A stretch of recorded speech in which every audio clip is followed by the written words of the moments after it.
Institute of Science, Satara, and his topic is Center for Invention, Innovation, and Incubation. And Let me introduce Shashikant Shinde sir. First of all, I once again welcome to Shashikant Shinde sir. Shashikant Shinde sir have completed MSc NET in electronics. He is pursuing his PhD from Pune University. He have published 20 research papers at national and international journal and more than 50 research paper at conference, various conference, national and international. Importantly, he have completed two research project and two research project is ongoing. Besides that, Shashikant Shinde sir is a coordinator at Yashwantrao Chavan Center for Invention, Innovation and Incubation, that is CIII. He is a coordinator at E-Yantra Robotics Lab, IIT Bombay, coordinator at Virtual Lab by MHRD under the National Mission of Education through ICT. Besides that, he is actively participated in various extension activity and co-curriculum activity. With this short introduction, I once again welcome to Shashikant Shinde sir and request him to guide our participants. Over to Shashikant Shinde sir. Thank you, Dr. Nivekar sir, for nice introduction. Also, I am very much thankful to SS Nalode sir, head of mathematics departments, for giving me an opportunity to put forward Center for Invention, Innovation and Incubation to newly join PG students of our institute. I also, on behalf of YCCIII, welcome you all to the new journey of your innovation and research for PG courses. So, you all have entered virtually in Yashwantrao Chavan Institute of Science. From last 3 days, you are listening various topics in induction program where you got idea about infrastructure facilities which are available at our institute. One of the facility which is at our institute is Center for Invention, Innovation and Incubation, and that is my today's topic, to give insight about what these facilities are at our institute. Is screen visible to you? Yes, sir. The screen is visible. So, Yashwantrao Chavan Institute of Science Center for Invention, Innovation and Incubation have state-of-the-art facilities related to innovation and research. We all know that in this decade, after post-COVID pandemic situation, we are living in post-COVID pandemic, or we can say amidst of COVID pandemic, because COVID is yet there. So this decade is called as innovation decade. Okay, so to scope up with that, to match with the scenario with pedagogy, what is happening all over the country and in world also, we have established Center for Invention, Innovation and Incubation, and for that we have collaboration with Tata Technology, Singapore and Science Technology Park, Pune. So it is joint venture of Rayat Shikshan Sanstha, Tata Technologies and Science Technology Park, which is inaugurated on 4th of October. Objective of Center for Invention, Innovation and Incubation is to help innovators to develop new products. As we already discussed, Innovation is buzzword of 21st century. Everywhere you listen this word or you heard this word innovation. So the main objective of YCCIII is to help innovators like you to develop new products. Also promote technology startups. Another objective other than support to innovators and startup, we have industrial training. In COVID pandemic, there is also one another term which is skill, because government of India have major programs which are Startup India and Skill India. So nowadays skill are very important, because you might have question in mind. If we have entered for core MSc, it may be mathematics, statistics, electronics, or any, or computer science, then why we going for other skill courses, or why we need other skill courses? Because nowadays the scenario is like that. Other than core knowledge, which is called as hard skill, we need some soft skills and related skills. So that's why nowadays, uh, after pandemic, there are three important terms which are learn, relearn, and unlearn. I will repeat: learn, relearn, and unlearn. Now lifelong learning is very much important. Either you are student, or you are going to join any multinational company, you are doing research, any other, you need to upskill yourself, you need to reskill yourself to compete with the scenario. So that's why center have one of the objective to provide high end industrial training to increase chances of good quality jobs and also for your journey. It will provide co-working space for young entrepreneurs like you for promotion of startups. Any startup, any entrepreneurship, or any business need mentoring. We will also provide mentoring to innovators, startup, and entrepreneurs. Also, this center have support system for intellectual property rights, patent filing, copyright, design registration, and its commercialization. So we have all support regarding intellectual property rights. Beside from that, for the running business, for starting business, we need financial support. So center have create mechanism to access capital, either from seed funding, angel investment, venture capitalist, or private equity. So these are some of the objective of YCCIII. With that objective, you may have a question in mind: what is the purpose of this center? Because there are three words: invention, innovation, and incubation. Later on we're going to see what is invention, innovation, and incubation.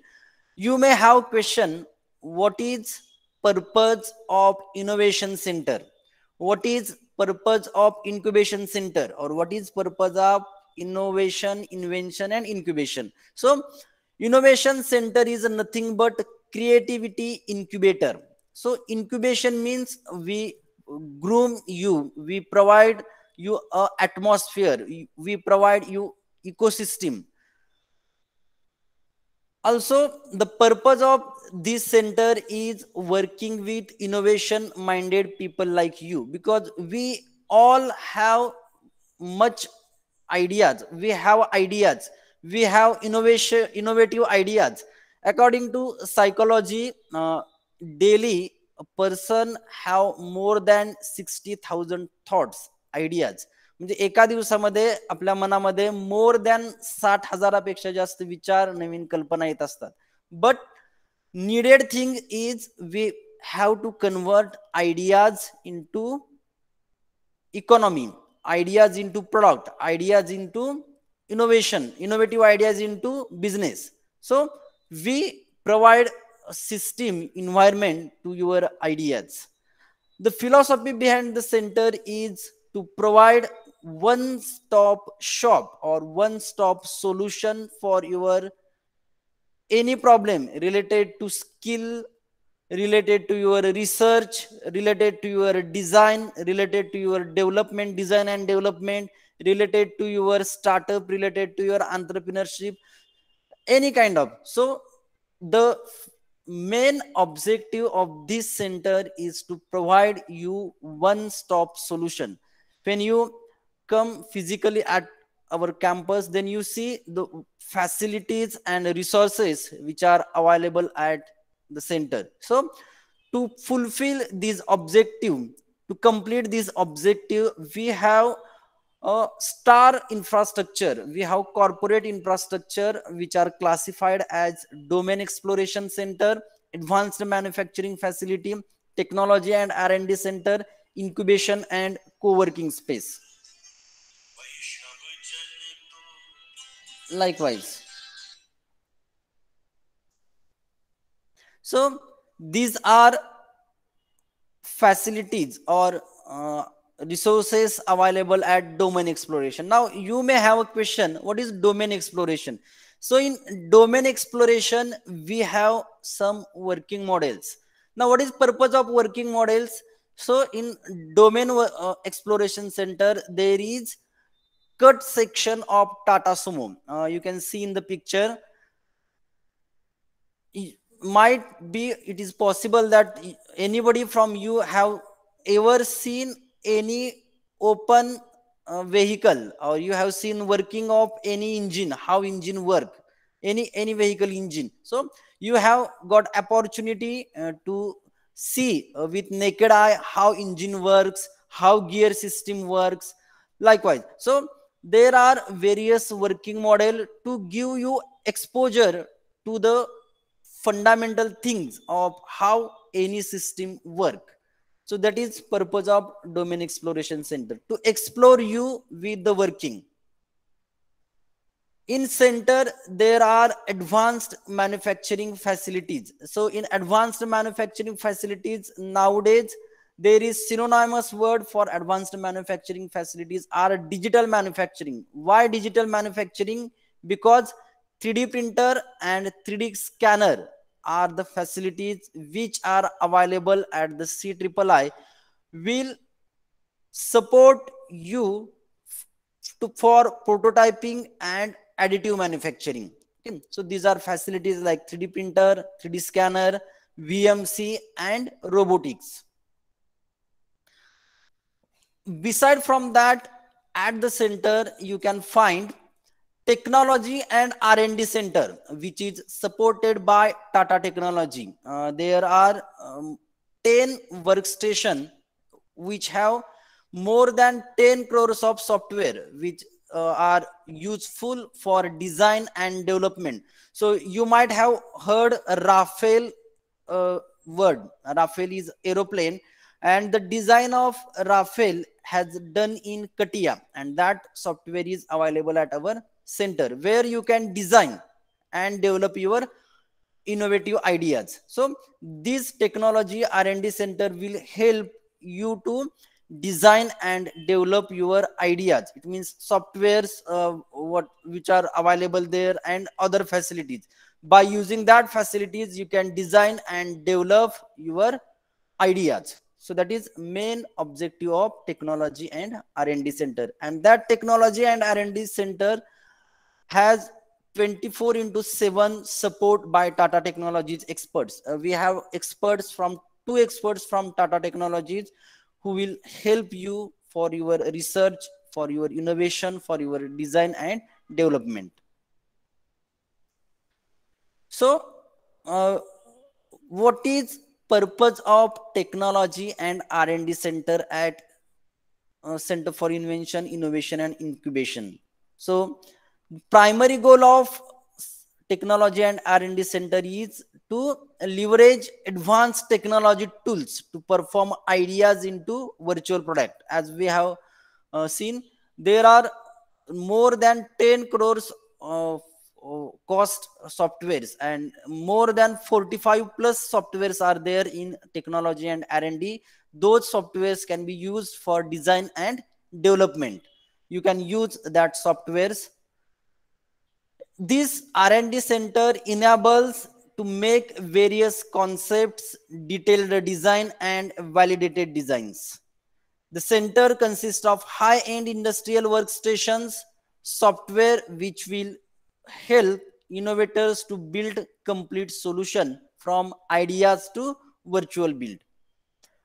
We also have domain exploration where there are some working models like Tata Sumo cut section, AC, electrical, and many others.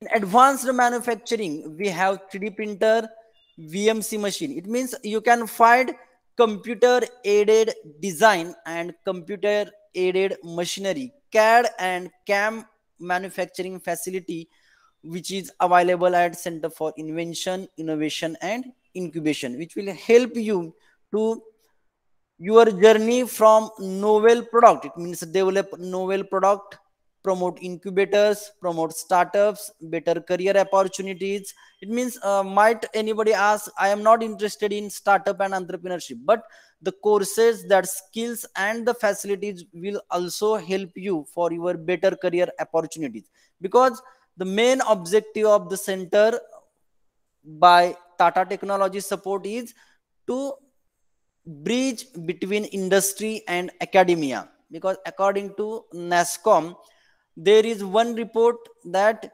the students or person who graduate either science, engineering or any other field are not ready to work at any industry. Okay, and the purpose of any industry is to make them ready. That's why Tata Technology have invested huge in this center. They try to make you ready for industry by supporting you for your innovative ideas, by skill training and other facilities provided at the center. For that, at the center, there are, apart from that facilities, we have training courses like product design and development, advanced automobile engineering, part modeling and drawing, essential of product development, CAD engineering, fundamentals of automobile, which are related to either engineering or science student can get also advantage of that. There are also some short-term courses like 3D printing and scanning, CATIA V6 software, how to use CATIA V6 software, industrial robots and VMC. It means there are huge need of operators, robotics operators, because we all know that we are in industry 4.0 or 4.0, which is fourth industrial revolution, and there are electronic students, computer students, statistical and mathematics students. So in industry 4.0, everything is going to be automated. There might be artificial intelligence, data science, big data analysis, or robotics. And one more term is co-robot. It means collaborative robots, and that operation of robot is very much important, and we have courses related to how to operate industrial robots. So other than these industrial courses, we run from last year the courses which is related to skill development, which are very much important, related to terms innovation, startup, entrepreneurship. So from last year we are giving you skill training course related to CIII or incubation course. For PG students, we have innovation and project management, startups and entrepreneurship. Also, we have design thinking, creativity, ideation to innovative prototyping, innovation and design thinking for startup, and innovation and entrepreneurship related courses. Okay, so as innovation is buzzword of 21st century, to related to that, or to uh, go for innovation, we need design thinking ability, we need problem solving, we need creativity, or we need to know what is ideations, what is design thinking. So to give you exposure to these terms, we are running these courses which will beneficial to you. Also, you will get 2 credits of these courses also. We run some student training program as we have discussed. In center, we are some industrial training programs for industry peoples also. We have some faculty development programs. Currently, we are running augmented reality and virtual reality related courses, which are very much beneficial to the faculty as well as students. Also, we are conducting courses related to artificial intelligence, related to IoT and big data and other front end technologies. So these skill training courses will really beneficial to you for your career. Now, why skill training is important? As we all know that in skill India nowadays there is everywhere we are uh, taking that skill India, startup India. So related to skill India and according to National Skill Quality Framework, every employee or every person have skills related to there are levels from 1 to 8. It means 2 to 4 are minimally skilled, semi skilled are from 5 to 6, and industry need skilled persons, and that skill is 7 to 8 skill level. And we try to make you skilled by upskilling or reskilling your competency. The main objective is to make you competent with the current industry requirements, and that's why we are running skill courses at YCCIII and other training courses. So with that, we will see one short video of center. I will just play the video.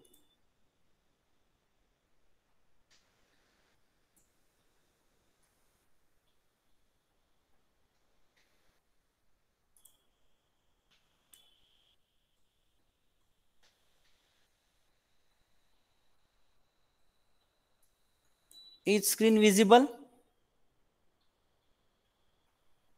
Yes, sir. and audible? No audio, sir. So instead of going video, you can find it in our YouTube channel also. Our institute has YouTube channel. YCCIII have also its own YouTube channel. You can find this video there. I request all to see that video on YouTube channel.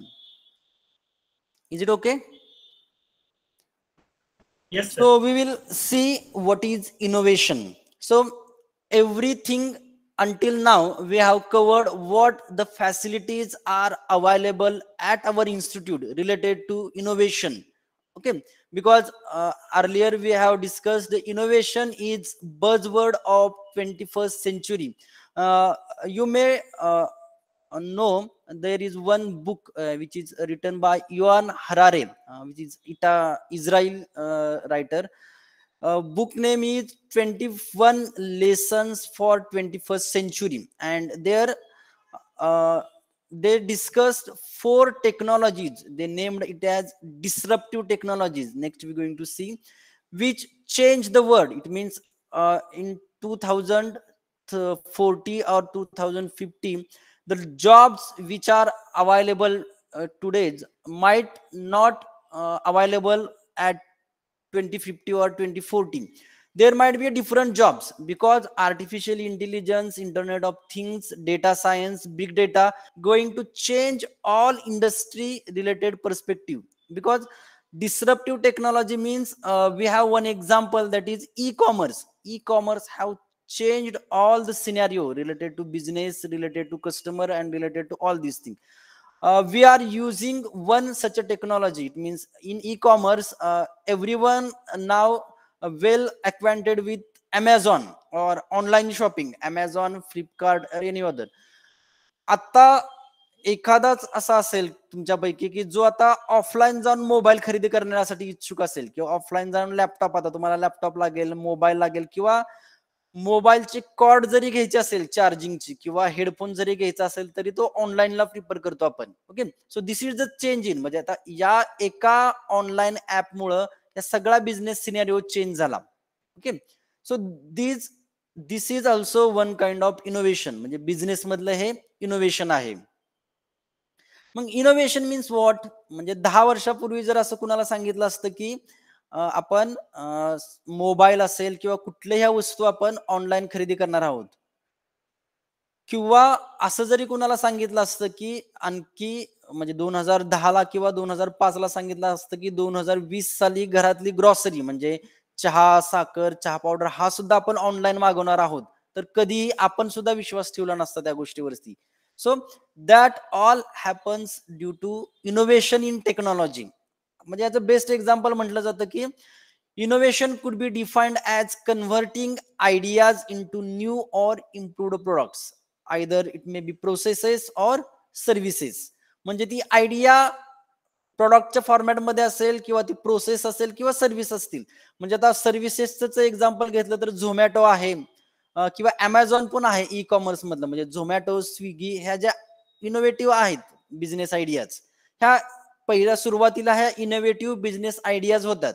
But now days आपलं ते आता common झालेलं आहे. म्हणजे झोमॅटोवरून शेजारच्याच restaurant मधनं एखादी गोष्ट मागवणे हे आपल्या दृष्टीनं कॉमन थिंग्स आहे, किंवा रेड बसवरून बुकिंग करणं, किंवा ट्रेनचं बुकिंग करणं, आता या अगदी नॉर्मल लाईफच्या गोष्टी झालेल्या आहेत की ज्या 5-10 वर्षापूर्वी आपल्याला इनोव्हेटिव्ह वाटत होत्या. म्हणजे this is called as innovation.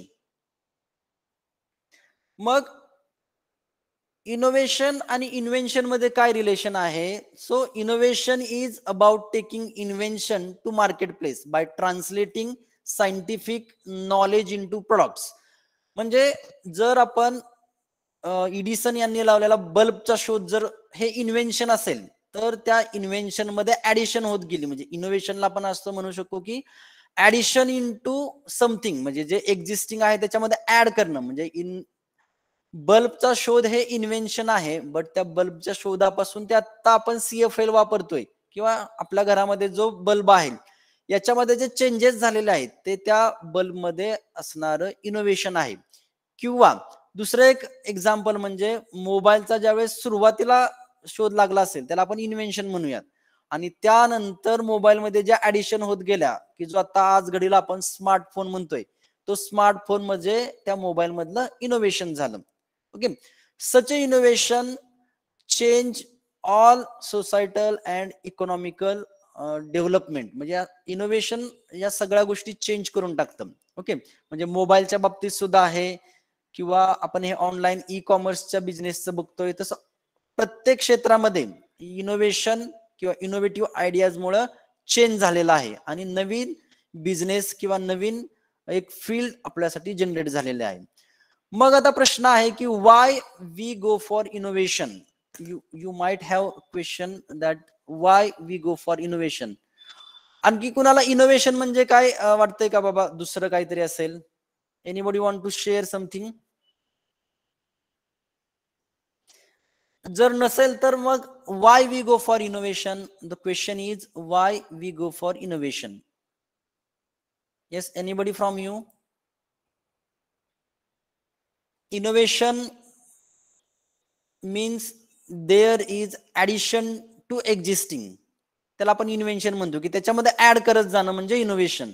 बरोबर, सिंपली आपण म्हणू शकतो. म्हणजे सुरुवातीचा नोकिया जो मोबाईल होता, त्या मोबाईलमध्ये मोबाईल फोन मध्ये कॅमेरा आला, अदर सेन्सर्स आले, बाकीच्या गोष्टी ऍड झाल्या, त्याच्यामध्ये इनोव्हेशन होत गेलं. बरोबर, म्हणजे आयदर ते प्रोडक्ट असेल, आयदर ते सर्व्हिस असेल, किंवा प्रोसेस असेल, त्याला आपण इनोव्हेशन म्हणणार. बरोबर.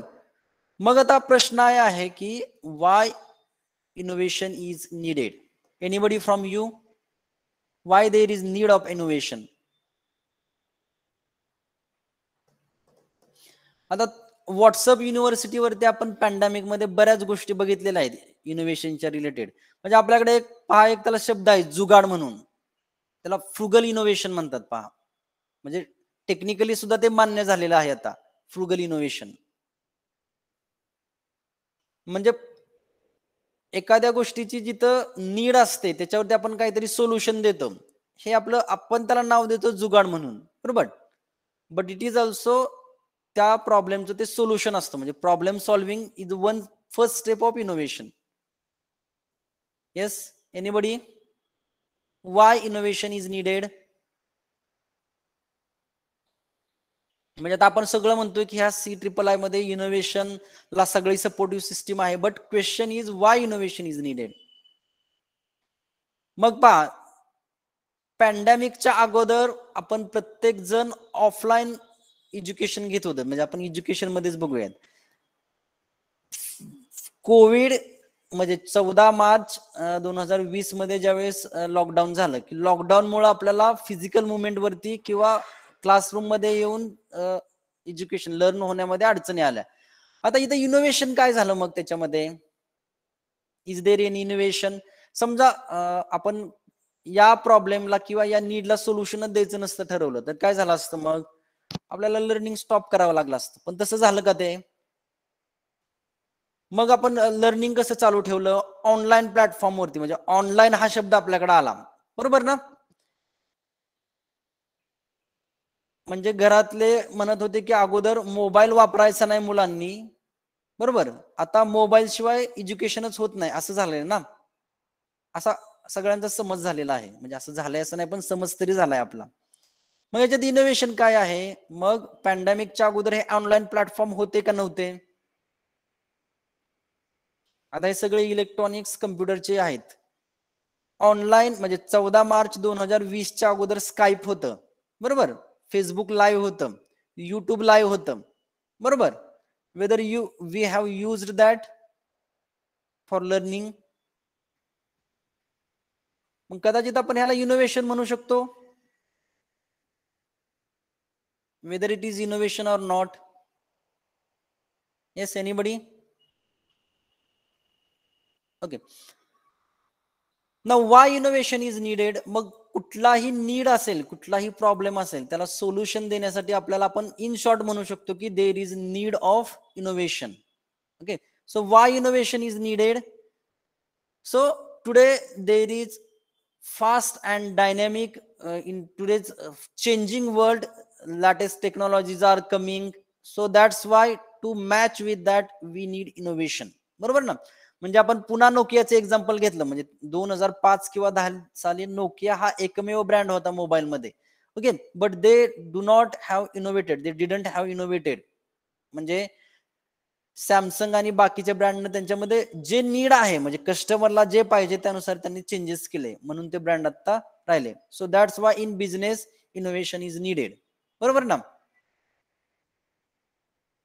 Okay.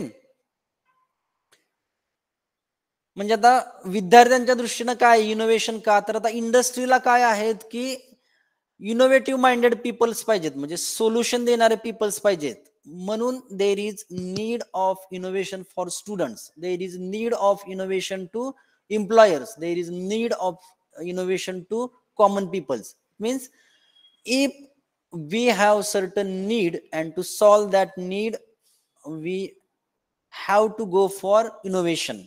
Okay, we can say we have to go for innovation. Okay, mug business मध्ये जसं आहे तसं सोशल नीड मध्ये सुद्धा आपल्याला इनोव्हेशन लागणार आहे. मग आपल्याकडे हे आपण म्हणतो की आपल्याकडे प्रॉब्लेम्स खूप आहेत, बरोबर.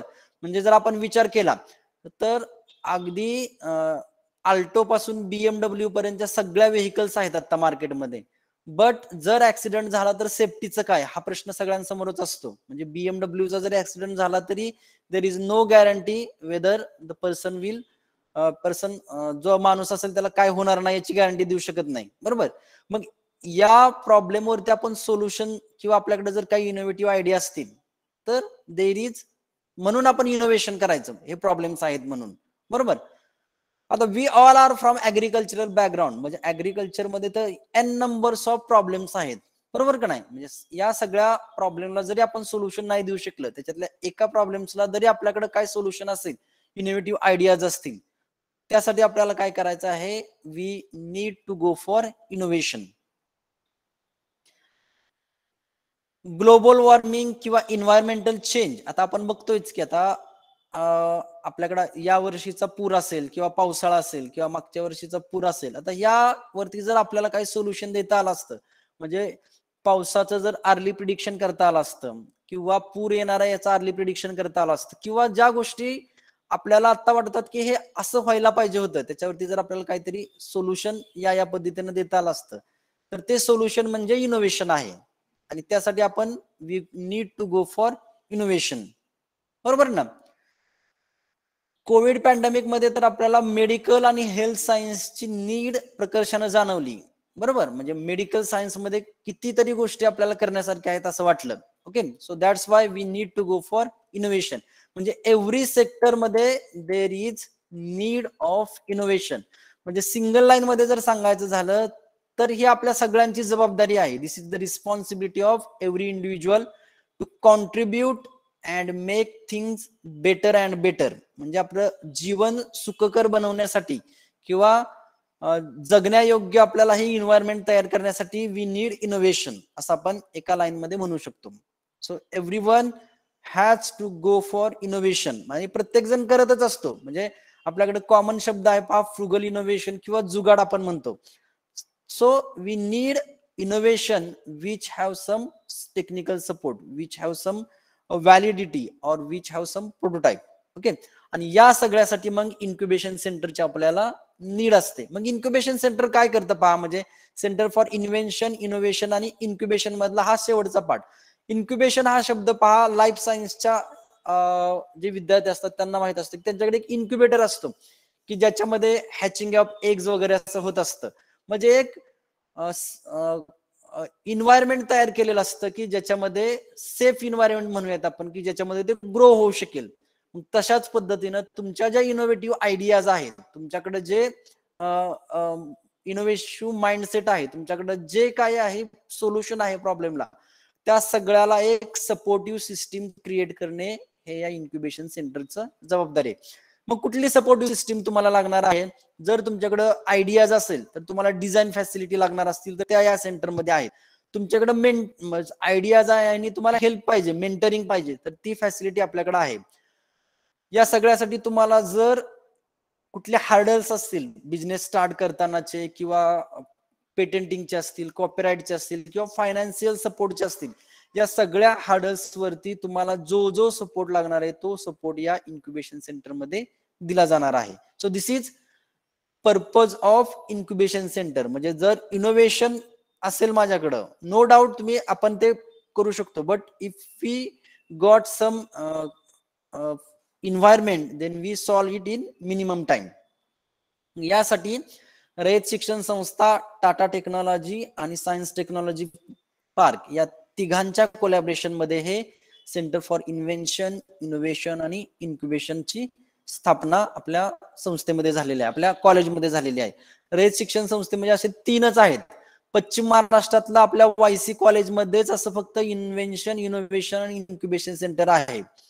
महाराष्ट्रात Tata technology, science technology park आणि रयतनं 3 सेंटर्स आहेत. आपल्या साताऱ्यामध्ये एक, पुण्यामध्ये आणि खारघरला एक, असे हे 3 technology. So you are most luckiest people की तुम्ही अशा इन्स्टिट्यूट मध्ये प्रवेश घेतलेला आहे की जिथं Tata technology, science technology park सारख्या इन्स्टिट्यूटनं हे सेंटर स्थापन केलेलं आहे. आणि you got opportunity to get involve in this activities. आतापर्यंत आपण इन्व्हेन्शन, इनोव्हेशन आणि इन्क्युबेशन बघितलं. इनोव्हेशन आपण म्हणतो की रोज आपल्या माइंड मध्ये नंबर्स ऑफ आयडियाज असतात, but they are not converted into business, they are not converted into economy और they not converted into product. म्हणजे झोमॅटो सारखं एक ऑनलाईन प्लॅटफॉर्म असावा. आता बरेच जणांना आपल्याला वाटलं असेल किंवा बसला एखाद्याला तिकीट नाही मिळालं की एखाद्याला वाटलं असेल की बाबा मोबाईलवरनं मला बसचं तिकीट जर बुक करता आलं तर किती बरं होईल. ह्या आयडिया आपल्यामध्ये आलेल्याच असतात, but we need a support और we need to stick with our innovation. हे जे गोष्ट आहे म्हणजे इनोव्हेशन, त्याला सपोर्टिव्ह सिस्टीम इन्क्युबेशन मध्ये, त्यानंतर मेंटरिंग केल्यानंतर ऍक्सलरेशन, आणि मग तुम्ही स्वतःची प्रायव्हेट लिमिटेड कंपनी म्हणजे स्टार्टअप, आणि मग इंडस्ट्रियलिस्ट किंवा एंटरप्रेन्योर होणे. ही जी जर्नी आहे, या जर्नीसाठी तुमची फर्स्ट स्टेप असेल की तुमच्याकडे जे इनोव्हेशन आहे, तुमच्याकडे जे इनोव्हेटिव्ह आयडियाज आहे, त्या आयडियाजला ग्रूम करत जाणं, नर्चर करत जाणं, आणि यासाठी हे सेंटर आहे. म्हणजे तुमच्या आयडियाची ही जी जर्नी आहे, इनोव्हेटिव्ह आयडिया पासून इंडस्ट्रियलिस्ट पर्यंतच्या जर्नीला सपोर्ट करणे हा या सेंटरचा उद्देश आहे. So this is about centre for invention, innovation and incubation facilities. आता या सेंटरमध्ये 5 मिनिटं शेवटच्या मध्ये आपण काय ऍक्टिव्हिटी रन केलेल्या आहेत गेल्या 3 वर्षामध्ये, आणि याच्यातली सगळ्यात महत्वाच्या ऍक्टिव्हिटी मध्ये हॅकॅथॉन. म्हणजे तुम्ही हॅकॅथॉन हा शब्द ऐकला असेल.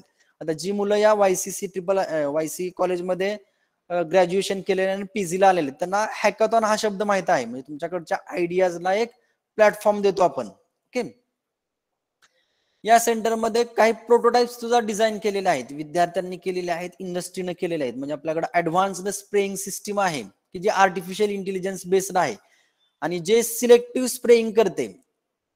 आपल्याकडे रेट्रोफिटिंगचा एक प्रोजेक्ट आहे. ई व्हेकल आपण वरती वर्क करतोय. म्हणजे पेट्रोल इंजिन काढून टू व्हीलरला इलेक्ट्रिकल म्हणजे मोटर आणि बॅटरी मॅनेजमेंट सिस्टीम देणं, हा प्रोजेक्ट आपल्याकडे सक्सेसफुली रन झालेला आहे. आपण ऑगमेंटेड रियालिटी आणि व्हर्च्युअल रियालिटी, म्हणजे आज जो बजवर्ड आहे आजच्या डिकेडचा, ऑगमेंटेड अँड व्हर्च्युअल रियालिटी, त्याचं एज्युकेशन लर्निंगचं प्लॅटफॉर्म जसं बायजूस वगैरे आपण बघतोय, तसं एक प्लॅटफॉर्म वरती काम आपल्या या सेंटरमध्ये चाललेलं आहे. 3D प्रिंटिंग आणि स्कॅनिंग वरती देखील आपण वर्क करत आहोत. सॉलिड वेस्ट मॅनेजमेंट वरती आपल्याकडं या सेंटरमध्ये काम चाललेलं आहे.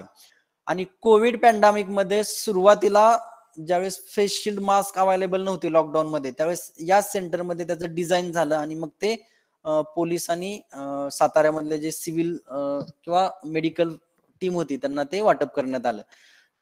आणखी आपल्यामध्ये जो एक प्रोटोटाइप आहे की आपण जो मास्क वापरतो तो नॅनो मटेरियल कोटेड मास्क देखील आपल्या या सेंटरमध्ये मायक्रोबायोलॉजी आणि बायोटेक्नॉलॉजी डिपार्टमेंटनं तो तयार केलेला आहे.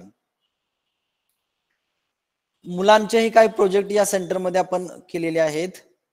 सो these are some activities which are conducted at YCCIII. When you come physically, you get idea how you get advantage of this center. So with that, I will stop here with message.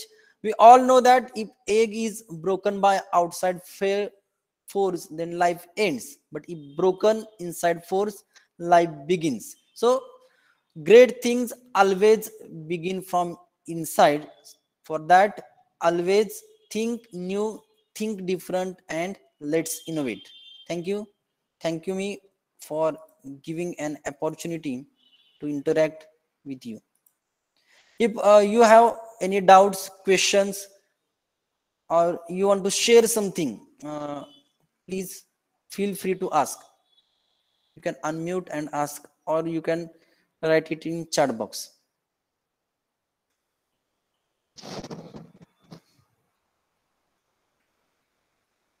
किंवा YCISCIII@gmail.com ला जरी तुम्ही तुमच्याकडच्या ideas असतील तर आपल्याकडे idea bank म्हणून एक concept, आपली एक activities आहेच कॉलेजची. इनोव्हेशन सेल, YCCIII आणि इन्स्टिट्यूट इनोव्हेशन काउन्सिल यांच्या माध्यमातून आपण ही ऍक्टिव्हिटी कंडक्ट करतो. तुमच्याकडे जे आयडियाज असतात ते तुम्ही जरी मेलमध्ये किंवा रिटर्न मध्ये जरी सबमिट केला तरी त्या आयडियाजला आपण ग्रूम करण्यासाठी तुम्हाला मदत करतो. Yes. If you do not have any questions, any difficulty, we will विद्यार्थ्यांना stop. काही या आजच्या सेशन संदर्भात काही क्वेरीज असतील किंवा काही शंका असतील किंवा काही बोलायचं असेल तर त्यांनी अनम्यूट करून बोलायला पण काय हरकत नाही, किंवा चॅट बॉक्स मध्ये सुद्धा टाकायला काय हरकत नाही तुमच्या queries.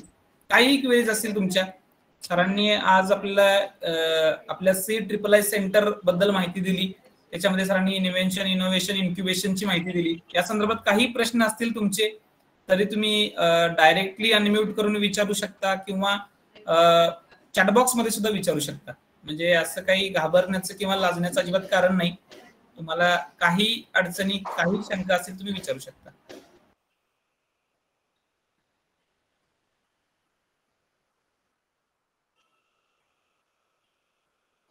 Thank you. Thank you so much, sir, for providing us a detailed guidance regarding with the our center, CIII Center, that is the Center for Invention, Innovation and Incubation. You have also provided the meaning of invention, innovation and incubation. I would like to request Dr. Nivekar sir to please propose vote of thanks for this first session. Thank you, Nadore sir. First of all, I am thankful to Shashikant Shinde sir to accept our invitation, and they guide our student regarding YCC III Center. Shashikant Shinde sir discussed the different facilities provided in YCC III. They discussed about why we need some skill courses beside the core courses.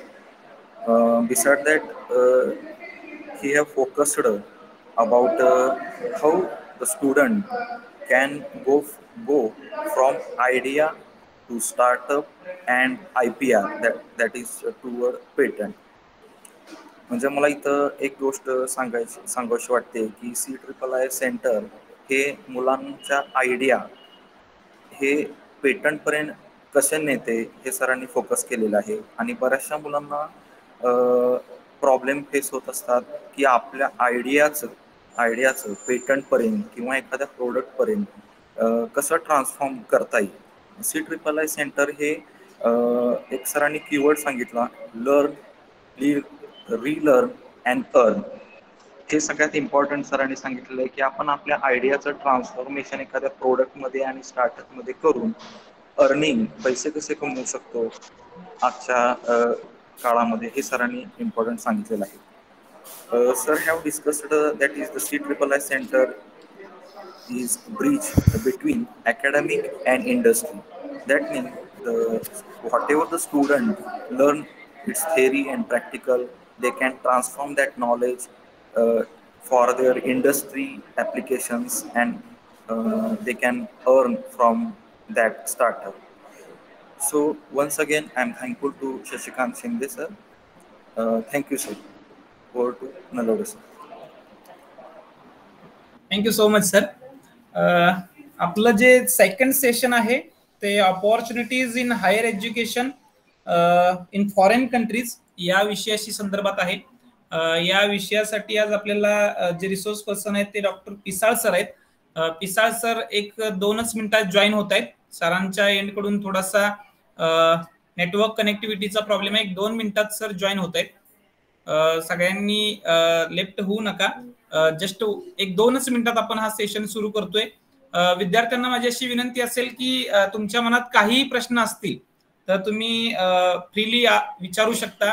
म्हणजे आता आपण नवीन आहे, आपण कसं विचारायचं याचं काही म्हणजे आपण घाबरण्याचं कारण नाही किंवा असं काही लाज वाटण्याचं सुद्धा कारण नाही की आपल्याला काही प्रश्न पडलाय, बाकीच्यांना काय वाटेल. तुम्हाला काही प्रश्न पडतील तरी सुद्धा तुम्ही फ्रीली चॅटबॉक्स मध्ये विचारू शकता किंवा अनम्यूट करून विचारलं तरी काही हरकत नाही. ठीक आहे सर, लगेच 1-2 मिनिटात जॉईन होत आहेत. मी लगेच 2 मिनिटात आपण सुरू करू.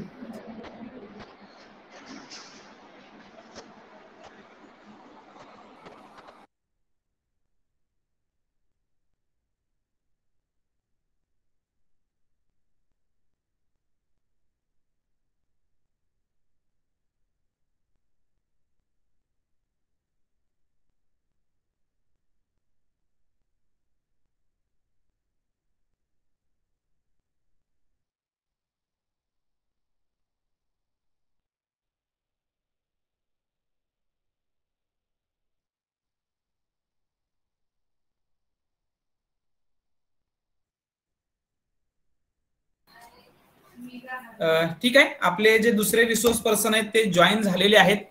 मी थोडक्यात सरांची ओळख करून देतो म्हणजे आपल्याला दुसऱ्या सेशनला सुरुवात करता येईल.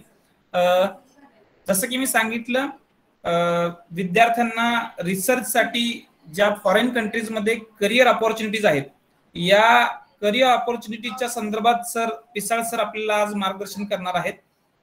सरांच्या बद्दल सांगायचं झालं तर सर सध्या डिपार्टमेंट ऑफ फिजिक्स येथे असिस्टंट प्रोफेसर म्हणून काम करत आहेत. सरांनी MSc PhD कंप्लीट केलेली आहे. त्याचबरोबर सरांना सगळ्यात नावाजलेली असणारी डॅड फेलोशिप मिळालेली होती पोस्टडॉक करण्यासाठी. त्या पोस्टडॉक फेलोशिपच्या अंदर सरांनी जर्मनी इथं रिसर्चचं काम पाहिलेलं आहे आणि सध्या सर आपल्या इन्स्टिट्यूटमध्ये फिजिक्स डिपार्टमेंटमध्ये काम पाहत आहेत. सरांनी एरोजेल नावाचा एक सबस्टन्स डेव्हलप केलेला आहे.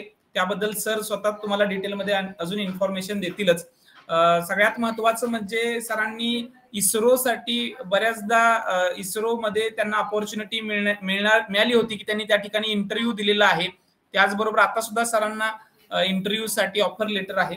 मी सरांना विनंती करतो की त्यांनी विद्यार्थ्यांना सुद्धा आमच्या फॉरेन मध्ये रिसर्च साठी कुठल्या कुठल्या अपॉर्च्युनिटी आहेत किंवा काही काही कशा पद्धतीने विद्यार्थी पुढे डेव्हलप होऊ शकतो या संदर्भात मार्गदर्शन करावं. Over to Pisal sir. Okay, thank you sir. सरांनी अतिशय सुंदर पद्धतीने माझी इंट्रोडक्शन दिल्याबद्दल.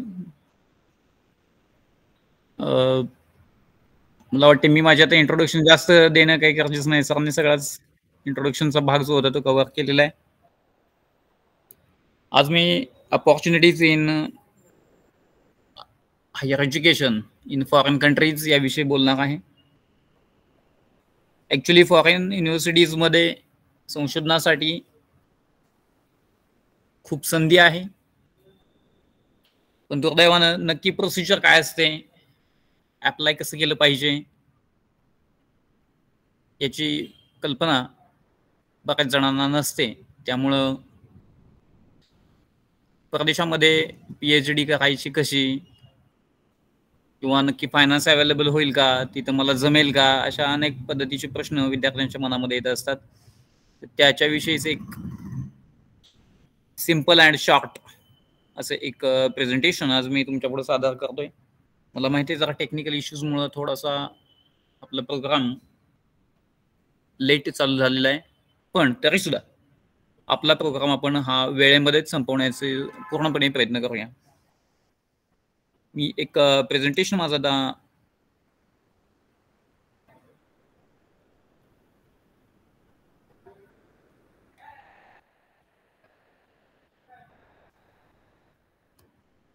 शेअर करत आहे.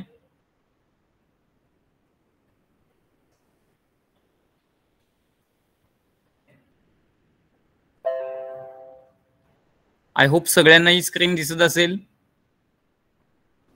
Yes sir, the screen is visible. Okay, बघा, opportunities of higher education in foreign countries. Myself doctor Abhijit Risal, working as a assistant professor in Department of Physics, Yeshwantrao Chauhan Institute of Science, Satara, Autonomous.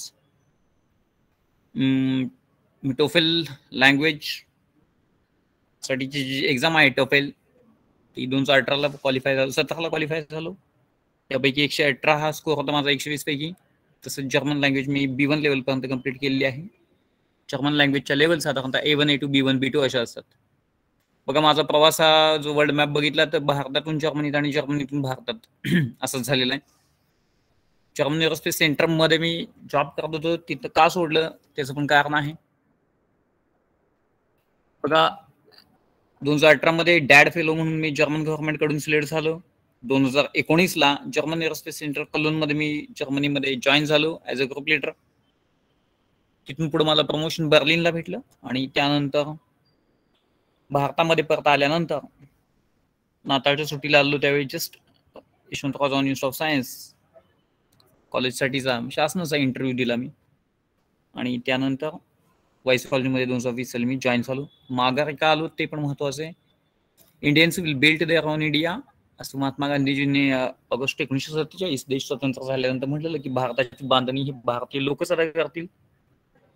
माझ्या मते जर भारताची बांधणी करायची असेल to build nation 3 गोष्टींची आवश्यकता आहे. पहिली गोष्ट GDP राईज केला पाहिजे, इंडियन GDP. दुसरी गोष्ट आपली 35% जनता जी आहे ती बिलो पॉवर्टी लाईन आहे. आणि तिसरी गोष्ट व्हॅल्यू सिस्टम इन इंडिया. पहिल्या 2 गोष्टींशी विद्यार्थ्यांचं काही घेणं देणं नाहीये. GDP कसा वाढला पाहिजे किंवा 35% जनता जी आपली पॉवर्टी लाईनच्या खाली आहे त्यांना कसं वरती आणायचं हा त्यांचा टास्क नाहीये. पण डेफिनेटली व्हॅल्यू सिस्टीम हा विद्यार्थ्यांकडे असलेला टास्क आहे. आता व्हॅल्यू सिस्टीम म्हणजे काय की आपण आपल्या आई वडिलांचा, गुरुजनांचा किती आदर करतो, किती त्यांना व्हॅल्यू करतो. आपण जे प्रोफेशन निवडलेलं आहे त्या प्रोफेशनवरती आपलं किती प्रेम आहे. ज्या प्रोफेशन मध्ये आपण येऊ घालणार आहे, म्हणजे उदाहरणार्थ असिस्टंट प्रोफेसर म्हणून तुम्ही जॉईन व्हाल कुठेतरी, किंवा कुठेतरी तुम्ही ॲज अ सायंटिस्ट म्हणून जॉईन व्हाल, त्यावेळी तुम्ही तुमच्या प्रोफेशनला किती व्हॅल्यू करताय हे पण महत्वाचं आहे. आणि डेफिनेटली या गोष्टी खूप महत्वाच्या आहेत. त्यामुळे विद्यार्थ्यांनी व्हॅल्यू सिस्टीम इन इंडियावरती फोकस करणं गरजेचं आहे. Why study abroad? Study abroad का करायचं तर कारण आहे त्याला, कारण इंडियन एज्युकेशन काय करते, थेरॉटिकल नॉलेज फक्त देते. इथं कोर्स सिलेबस अपडेट नसतोय, एज्युकेशन हे इंडस्ट्री स्पेसिफिक नसते.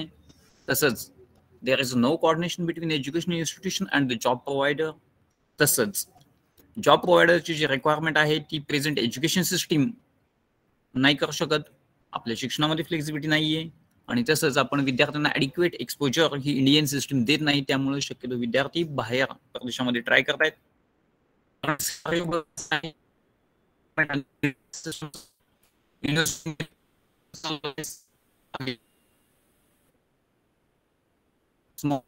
त्यांचं स्किल आहे आणि डिलिव्हरी युनिव्हर्सिटी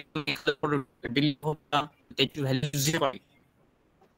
तुलनेने इंडस्ट्रीकडे बघितले तर इंडस्ट्री डेव्हलपमेंट स्मॉल डी आहे आणि डिलिव्हरी सोसायटीला प्रोडक्ट कम्प्लिटली प्रोव्हाइड करण्याची क्षमता ह्या इंडस्ट्रीमध्ये. इंडस्ट्रीमध्ये संशोधन करण्याची क्षमता नाही आणि युनिव्हर्सिटीमध्ये समाजाला काही आउटपुट देण्याची क्षमता नाही. मग ही कॉन्ट्रोवर्सी आहे. मी जर्मनीमध्ये असताना माझ्या एका मित्राचा MSc चा थिसिस, मास्टर ऑफ सायन्सचा थिसिस बघा, synthesis of characterisation of silica oblique flax aerogel composite नावाचा एक थिसिस होता, टायटल होतं. पण RWT Aachen university, Deutsche centre for Luft and transport म्हणजे जर्मनी एरोस्पेस सेंटर आणि माइन्स पॅरास्टेक ह्या 3 मोठ्या गव्हर्नमेंट ऑर्गनायझेशन्सनं हा MSc चा प्रोजेक्ट स्पॉन्सर केलेला. याच्यावर तुम्ही लक्षात घेऊ शकता. It is not the strongest species that survive, nor the most intelligent, but the most adaptable to change. असं चार्ल्स डार्विन यांचं एक वाक्य आहे. म्हणजे जी स्पेसिस सगळ्यात स्ट्रॉंग आहे किंवा जी सगळ्यात इंटेलिजंट आहे तीच काही जगेल अशातला भाग नाहीये. पण जी स्पेसिस मोस्ट अडॅप्टेबल टू चेंज, म्हणजेच मोस्ट अडॅप्टेबल टू चेंज म्हणजे ज्यामध्ये क्षमता आहे, चेंज स्वीकारण्याची क्षमता आहे, ती स्पेसिस जगू शकते. तसं विद्यार्थ्यांच्या जीवनामध्ये सुद्धा आता जो काही चेंज आलेला आहे ह्या एज्युकेशन सिस्टीममुळे, कुठल्या आपली नॅशनल एज्युकेशन पॉलिसी येते, ग्लोबल लेवलला जर तुम्ही जागतिक पातळीवरती विचार केला तर शिक्षणाच्या वेगवेगळ्या व्याख्या तयार होत आहेत आणि हे परदेशी शिक्षण घेणं आवश्यकच आहे. बघा, स्वातंत्र्याच्या अगोदरचा कालखंड तुम्ही बघितला तर जे सगळे भारतातले पॉलिटिकल लीडर्स होते ते सगळेचे सगळे लीडर जवळपास परदेशातूनच शिकून आलेले होते. भारतातून 2019 साली 6 लाख विद्यार्थी परदेशामध्ये गेलेत. यामध्ये कुठले कोर्सेस ऑप्ट केले इंडियन स्टुडंटनं तर IT असेल, इंजिनिअरिंग असेल, मॅनेजमेंट असेल, hotel management, life sciences, law आणि नर्सिंग. आता बघा, हे कम्प्युटर IT मध्ये कम्प्युटर सायन्स घेतलेले, पण यामध्ये मॅथमॅटिकल आणि कम्प्युटेशन सायन्स साठी जास्तीत जास्त विद्यार्थी, मला वाटते 1 नंबरने विद्यार्थी काय केले, बाहेर गेलेले आहेत. आता व्हाय स्टडी अब्रॉड आणि बाहेर स्टडी का करायचा अब्रॉडला आणि त्याचे फायदे काय, तर पहिली गोष्ट क्वालिटी ऑफ एज्युकेशन तुम्हाला डेफिनेटली चांगली मिळणार. तसेच मोर स्टडी ऑप्शन, जास्तीत जास्त स्टडी ऑप्शन आहे. तुम्हाला ग्लोबल एक्सपोजर भेटू शकतं. Lifestyle and learn new language, तुम्ही तुमची लाईफस्टाईल तुमची बदलू शकते. तुम्ही एखादी नवीन लँग्वेज शिकू शकता. तुम्हाला स्वातंत्र्य आहे आणि यू आर समवेअर न्यू. हा एक कन्सेप्ट महत्वाचा आहे. बघा, तुम्ही पुण्याला ऍडमिशन घेतलं, मुंबईला घेतलं, अगदी दिल्लीला घेतलं, तर सुद्धा काय की ते तुमची ओळखीची ठिकाण आहेत. पण जर परदेशामध्ये समजा एखादा तुमच्यातला विद्यार्थी कॅलिफोर्नियाला गेला तर ते कॅलिफोर्निया त्याच्यासाठी कम्प्लिटली नवीन असणार आहे. डिसएडव्हान्टेजेस पण आहेत. काय आहेत? Home sickness. होम सिकनेस म्हणजे काय की आपल्याला घरची सतत आठवण येते. एखादा विद्यार्थी जर एकट्या राहायची त्याला सवय नसेल तर त्याला होम सिकनेस त्याला जाणवू शकतो. दुसरी गोष्ट कॉस्ट, तिथं राहणं हे एक्सपेन्सिव्ह आहे. क्लासेस मे बी डिफिकल्ट, तिथं क्लासेस हे जे आहेत हे डिफिकल्ट आहेत. डेफिनेटली कल्चरल शॉक सुद्धा तुम्हाला तिथं एक प्रकारे बसू शकतो. म्हणजे आपल्याकडे जे सण उत्सव आहेत त्या पद्धतीचे सण उत्सव तिथं पार पाडले जात नाहीत. तिथं वेगळ्या पद्धतीचे सण उत्सव आहेत. Not fluent in a language, आपल्याकडचे इंग्लिश इज वॉज देअरच्या पलीकडे कधी जात नाही. त्यामुळं आपलं जे लँग्वेज आहे, लँग्वेज ॲबिलिटी स्किल्स आहेत, त्या डेफिनेटली आपल्याला सुधारल्या पाहिजेत. त्याच्यासाठी टोफेल एक्झाम आहे. Top 10 countries to study abroad, पहिल्यांदा USA, नंतर UK, Canada, Germany, Australia, France, Switzerland, Netherland, Sweden आणि स्पेन ह्या अशा टॉप 10 कंट्रीज आहेत. यामध्ये जर्मनी मोस्ट पीपल्स सिलेक्ट करतात. त्याचं कारण आहे की जर्मनीमध्ये ट्युशन फी नावाचा प्रकार नाही आणि विद्यार्थ्यांना वेगवेगळ्या प्रकारच्या फेलोशिप्स ही जर्मनी प्रोव्हाइड करत असते. आता बघा 2014 साली साधारणतः इंडस्ट्रीने 67% संशोधनाला फंडिंग केलेलं, विद्यापीठांनी 18% फंडिंग केलेलं आणि नॉन प्रॉफिट पब्लिक आणि प्रायव्हेट इन्स्टिट्यूशन्स होत्या त्यांनी 15% फंडिंग केलेलं. हे 2014 सालचं एक्सपेंडिचर आहे. 2021 मध्ये पण मला वाटते त्यामध्ये काही फारसा बदल झालेला नाही. आता हे 2014चेच आकडे पुन्हा एकदा तुम्हाला दिसत आहेत की अप्रॉक्सिमेटली 1000 पब्लिक रिसर्च इन्स्टिट्यूट जर्मनीमध्ये होत्या. 84 बिलियन युरोज एवढं त्यांचं बजेट होतं, म्हणजे 2.88% ऑफ GDP. आज मी तिला 2021चं बजेट तुम्ही जर्मनीचं बघितलं तर ते साधारणतः तुम्हाला 3.13% दिसेल GDPच्या. 6,04,000 लोक एम्प्लॉयड होती रिसर्च अँड डेव्हलपमेंट सेक्टरमध्ये जर्मनीमध्ये. ऍक्च्युली जर्मनीची लोकसंख्या आणि महाराष्ट्राची लोकसंख्या ही इक्वलंट आहे. मला वाटते महाराष्ट्राची लोकसंख्या जास्त येईल, कारण जर्मनीमध्ये टोटल मला वाटते 12 कोटी जनता आहे, आपल्या इथे साधारणतः 16 कोटी. तसंच जर्मनीचा टाईप 151 कंट्रीचे आहे. कशासाठी? तर बायलॅटरल युरोपियन अँड मल्टीलॅटरल कॉर्पोरेशन्स किंवा MOUs त्यांच्या आहेत. आता बघा सगळ्यात जास्त कम्प्युटेशनल आणि मॅथमॅटिकल सायन्स मध्ये जर तुम्हाला विचार तुम्ही करत असाल तर यामध्ये तुम्हाला 4 पिलर्स आहेत. जर युरोपचा विचार केला किंवा जर्मनीचा विचार केला तर, कारण युरोपमधली मुलं तुमचं सुद्धा स्वप्न असतं की आम्हाला जर्मनीमध्ये शिकायला भेटलं पाहिजे. त्यामध्ये इन्स्टिट्यूशन्स आहेत. मॅक्स प्लँक सोसायटी एक आहे, हेल्महोल्ट्ज असोसिएशन एक आहे, फ्रॉनोफर गॅसेलशाफ्ट एक आहे आणि चौथी लेबनाइज असोसिएशन आहे. मॅक्स प्लँकच्या 83 इन्स्टिट्यूट, हेल्महोल्ट्जच्या 18, फ्रॉनोफरच्या 67 आणि लेबनेजच्या पुन्हा 89. आणि रिसर्चरची संख्या जर समजा बघितली तुम्ही तर तुमच्या लक्षात येईल की 1 लाखापेक्षा जास्त. आता हे 14चे आकडे आहेत. साधारणतः जर 19चा जो तुम्ही ताळेबंद घेतला तर मला वाटतं 1 लाखापेक्षा जास्त रिसर्चर्स हे फक्त जर्मनीमध्ये काम करतात. तर समजा तुम्ही मॅथमॅटिकल आणि कम्प्युटेशन सायन्स मध्ये जर विचार करत असेल की पुढे भविष्यात काही करायचंय, मला MS करायचंय, PhD करायची, तर त्यासाठी तुम्हाला लक्षात ठेवा हम्बोल्ट फेलोज फाउंडेशन आहे, जर्मन रिसर्च फाउंडेशन आहे, जर्मन अकॅडमिक एक्सचेंज सर्व्हिस की ज्याला डॅड सुद्धा म्हटलं जातं, आणि तिसरी गोष्ट फ्रॉनोफर सोसायटी म्हणून एक सोसायटी आहे. हे 4 मेन रिसर्च पिलर्स आहेत जर्मनीचे. आता बघा रिसर्च ऑपॉर्च्युनिटीजच्या बाहेरच्या जर कॅच करायच्या असतील तर तुम्हाला काही गोष्टींची काळजी घ्यावी लागेल. पहिल्यांदा USA मध्ये जायचं असेल तर तुम्हाला ग्रॅज्युएट रेकॉर्ड एक्झामिनेशन क्लिअर करावी लागेल. त्याचबरोबर test of English as a foreign language ही एक्झाम तुम्हाला काय करावी लागेल, पास आउट व्हावं लागेल. जर समजा तुम्हाला युरोपमध्ये जायचं असेल तर तुम्हाला test of English as a foreign language किंवा international English language testing skill IELTS ही एक एक्झाम पास व्हावी लागेल. म्हणजे तुमच्या लक्षात असं येईल की US मध्ये जायचं असेल किंवा जर समजा युरोपमध्ये जायचं असेल तर तुम्हाला टोफेल ही एक्झाम मस्ट आहे. GRE एक्झामची अवेलेबिलिटी किंवा GRE एक्झामचं कंपल्शन तुम्हाला फक्त USA ला जायचं असेल तरच आहे. बघा आता यामध्ये लँग्वेज रिक्वायरमेंट मध्ये टोफेल ही एक्झाम आहे. Test of English as a foreign language ही एक्झाम साधारणतः 120 मार्क्सची एक्झाम असते. युनायटेड किंगडम म्हणजेच UK ही एक्झाम काय करत असते, कंडक्ट करत असते, आणि साधारणतः मला वाटतं माझ्या अंदाजाने तर 45 दिवसानंतर ही एक्झाम होत असते रिपिटेटिव्हली. 120 मार्क्सची टोटल एक्झाम असते. लिसनिंग, रीडिंग, रायटिंग आणि कॉम्प्रिहेन्शन अशा पद्धतीचे 4 स्किल्स असतात. शेख सर, तर टाइम ऑफ ऍडमिशन कसे असेल तुम्हाला फॉल सेमिस्टर आणि स्प्रिंग सेमिस्टर असे 2 हे आहेत. उदाहरणार्थ जर फॉल सेमिस्टरमध्ये मला ऍडमिशन घ्यायचं असेल तर ऑगस्ट टू डिसेंबर या दरम्यान मला अप्लाय केलं पाहिजे. स्प्रिंग सेमिस्टरमध्ये जर मला ऍडमिशन घ्यायचं असेल तर जानेवारी टू मे या दरम्यान मला काय केलं पाहिजे, अप्लाय केलं पाहिजे. आता what is the process for higher studies in abroad. अब्रॉडसाठी जायचं असेल तर काही गोष्टी तुमच्या संग्रही हव्यात. तर पहिली गोष्ट काय की तुम्ही तुमचा जो पासपोर्ट आहे तो तुम्ही पहिल्यांदा पासपोर्टसाठी अप्लाय केला पाहिजे. बघा तुम्ही MSc चे सगळे विद्यार्थी आहेत, माझं सगळ्या विद्यार्थ्यांना असं सांगणं आहे MScच्या की ऍटलिस्ट पासपोर्टसाठी तुम्ही अप्लाय तर करा. त्यानंतर दुसरा मुद्दा काय आहे की selection of right course and right institution. तुम्हाला एक राईट कोर्स आणि राईट इन्स्टिट्यूशन निवडली पाहिजे. 3 नंबरला तुम्हाला काय करावं लागेल की MSc कम्प्लिशन ज्यावेळी होत असेल त्यावेळी फुलफिलमेंट ऑफ ऍडमिशन रिक्वायरमेंट. ज्या विद्यापीठामध्ये तुम्ही प्रवेश घेताय, इन्स्टिट्यूशनमध्ये परदेशामध्ये प्रवेश घेताय, त्यांच्या ऍडमिशनच्या फुलफिलमेंट्स रिक्वायरमेंट्स ज्या आहेत त्या फुलफिल तुम्हाला करायला पाहिजेत आणि त्यानंतर तुमचा व्हिसा प्रोसेस होऊ शकतो. आता युनिव्हर्सिटी शॉर्टलिस्ट करत असताना तर कुठल्या गोष्टींची काळजी घेतली पाहिजे हे पण महत्वाचं आहे. एक चांगलं विद्यापीठ म्हणजे काय, तर पहिली गोष्ट काय असेल त्यामध्ये बघा, विद्यापीठ म्हणलं की पॉझिटिव्ह ट्रेट्स आले, निगेटिव्ह ट्रेट्स आले, त्यामध्ये up to date course curriculum and excellent research हा पहिला असला पाहिजे. तसंच क्वालिफाईड आणि फ्रेंडली अकॅडमिक स्टाफ मेंबर्स तुमचे असले पाहिजेत.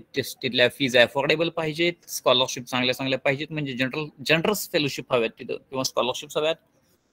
कम्फर्टेबल ऑन कॅम्पस अकोमोडेशन हवंय. तसंच अफोर्डेबल मिल प्लॅन्स म्हणजे जेवणाचं प्लॅनिंग सुद्धा प्लॅन्स जे आहेत ते अफोर्डेबल म्हणजे तुम्हाला परवडणारेच हवेत आणि परफेक्ट पाहिजेत. तसंच जी प्लेसमेंट टीम आहे ती हेल्पफुल हवी आणि एक प्रकारचं व्हायब्रंट स्टुडंट लाईफ तुम्हाला त्या तिथे जगता आलं पाहिजे. आता कीप रेडी, काय गोष्टी रेडी ठेवल्या पाहिजेत, तर अकॅडमिक रेकॉर्ड्स तुमचे परफेक्ट ठेवले पाहिजे. तुम्ही 10वी पासूनचे सगळे मार्कशीट, स्टँडर्डाइज एक्झामिनेशनचे स्कोर जे आहेत, उदाहरणार्थ GRE असेल, टोफेल असेल, त्याचे स्कोर्स तुम्ही परफेक्ट सिक्युअर करून ठेवले पाहिजेत. अर्थात त्यासाठी तुम्हाला एक्झाम देणं गरजेचं आहे. लेटर ऑफ रेकमेंडेशन, 3 तुमच्या ओळखीच्या प्राध्यापकांकडून रेकमेंडेशन घेणं गरजेचं आहे. Financial support, letter of financial support म्हणजे एखाद्या कंट्रीमध्ये जाण्यासाठी बाबा तुम्ही सक्षम आहात आणि तिथे राहण्यासाठी सुद्धा 1-2 महिने सक्षम आहात, असं एक फायनान्शियल सपोर्टचं लेटर हवं. अर्थात हे बँकेचं काम आहे. वर्क एक्सपिरियन्स डिटेल्स, समजा पुढे संशोधनाचं काम केलं असेल तर त्या तिथं वर्क एक्सपिरियन्स डिटेल्स तुम्हाला द्यावे लागतील. तुम्हाला ऍप्लिकेशन फीस त्याची पेड करावी लागेल. तसंच तुम्हाला एक तुमचा चांगला CV किंवा रिझ्यूम बनवावा लागेल. तसेच फायनान्शियल डॉक्युमेंट्स तुमचे जे असतील ते तुम्हाला क्लिअर ठेवावे लागतील. ऍडमिशन प्रोसेस कशी असेल बघा, तर गेटिंग स्टार्टेड आपण करूया. तुम्हाला पहिल्यांदा MSc मध्ये तुमचा स्कोरिंग हाय केलं पाहिजे. त्यानंतर परफेक्ट कुठल्या देशात जायचंय तो देश निवडला पाहिजे. त्यानंतर अपिअरिंग फॉर मेनी एक्झाम, पण यासाठी मी फक्त 2च एक्झाम तुम्हाला सुचवतो, GRE आणि टोफेल. त्यानंतर selection of right course, MS असेल किंवा PhD असेल किंवा MBA असेल. त्यानंतर जो तुम्ही राईट इन्स्टिट्यूशन निवडलेली आहे ते तुम्ही तुमच्या मित्रांकडून टॅली करून घेऊ शकताय. ठीक आहे. त्यानंतर एक ऍप्लिकेशन लेटर तुम्हाला बनवावं लागेल. पैशांची अरेंजमेंट झाल्यानंतर तुम्हाला व्हिसासाठी तुम्ही तयारी करू शकताय. आता PhD इन युरोप, जर युरोपमध्ये PhD करायची असेल तर बघा, काही life sciences Zurich graduate school Switzerland मधलं आहे. स्वित्झर्लंडमध्येच EPFL, इक्कोलो पॉलिटेक्निक फेडरल लाउसेन नावाचं एक ठिकाण आहे EPFL. इथं पण तुम्हाला कम्प्युटेशनल आणि मॅथमॅटिकल मध्ये बरंच काय MS करता येऊ शकते, PhD करता येऊ शकते. जिनिवामध्ये, बेसलमध्ये, स्वित्झर्लंडमध्ये तुम्हाला या पद्धतीच्या संधी आहेत. जर मॅथमॅटिक्सचा विचार तुम्ही केला तर तुमच्या एकच लक्षात येईल की मॅथमॅटिक्सची जबरदस्त अशी डेव्हलपमेंट फ्रान्समध्ये झालेली आहे. तर फ्रान्समध्ये जे इकोलो पॉलिटेक्निक आहे त्या इकोलो पॉलिटेक्निकमध्ये अगदी लॅप्लास असेल, लेजेंड्रे असेल, लेवायझर असेल, हे सगळे जे लिजंड्स होते हे इकोलो पॉलिटेक्निक्स मधूनच बाहेर पडलेले आहेत. हे स्ट्रॉंग मॅथमॅटिशियन्स सगळे जवळपास फ्रान्सनंच आपल्याला दिलेले आहेत. त्याच फ्रान्समध्ये आता अजून सुद्धा चांगलं मॅथमॅटिक्समध्ये किंवा कम्प्युटेशनमध्ये काम चाललेलं असते. तिथे सुद्धा तुम्हाला संधी भेटू शकते. आता कुठल्या स्कॉलरशिप तुम्हाला भेटू शकतात बघा, स्कॉलरशिप खूप आहेत पण त्यातल्या मी थोड्याच तुम्हाला स्कॉलरशिप यायचं सांगणार आहे. डॅड स्कॉलरशिप जी जर्मनीसाठी फेमस आहे. चर्पक फेलोशिप, चर्पक स्कॉलरशिप जी MS साठी खास दिली जाते, ती फ्रान्स गव्हर्नमेंटकडनं दिली जाते. नेदरलँडकडनं दी ऑरेंज टुलिप स्कॉलरशिप दिली जाईल. त्यानंतर full bright Nehru master fellowship नावाचा प्रोग्राम जो USA मधला आहे. त्यानंतर शेवनिंग स्कॉलरशिप जी फक्त युनायटेड किंगडमच ऑफर करते. त्यानंतर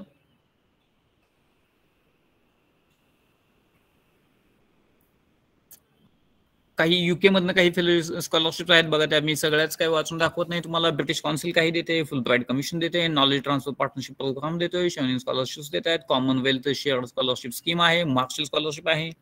जर्मनीमध्ये विचार केला तर जर्मन अकॅडमिक एक्सचेंज सर्व्हिस म्हणजे डॅड म्हणजे डॉइचर अकॅडमी ऑस्ट डाइन्स्ट नावाची ही एजन्सी आहे, अर्थात ही फंडिंग एजन्सी गव्हर्नमेंटची आहे.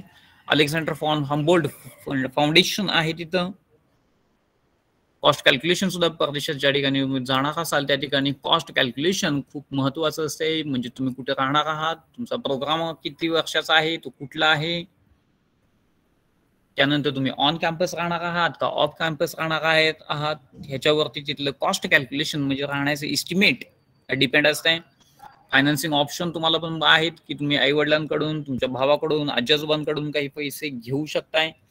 पण पहिल्या वर्षी जो एक्सपेन्सेस आहे ते साधारणतः 80% एक्सपेन्सेस मिनिमम हा ट्युशन फी आणि लिव्हिंग एक्सपेन्सेस दाखवतोय, असं तुम्हाला एक फायनान्शियल डॉक्युमेंटचं प्रूफ बनवावं लागेल, जेणेकरून विसा ऑफिसला तुम्हाला ते सबमिट करताना बरं पडेल. आता अर्थात हे मी बोलतोय ते फक्त अमेरिका आणि युरोपसाठीच. आता बघा दोन प्रकारचं, समजा एखाद्याला परदेशात ऍडमिशन घ्यायचंय आणि पण थोडंसं पैशाचा प्रॉब्लेम असेल तर त्याला सुद्धा संधी भेटू शकते. काय आहे त्याला तर दोन गोष्टी आहेत, एक इंटरनल फंडिंग आणि म्हणजे काय.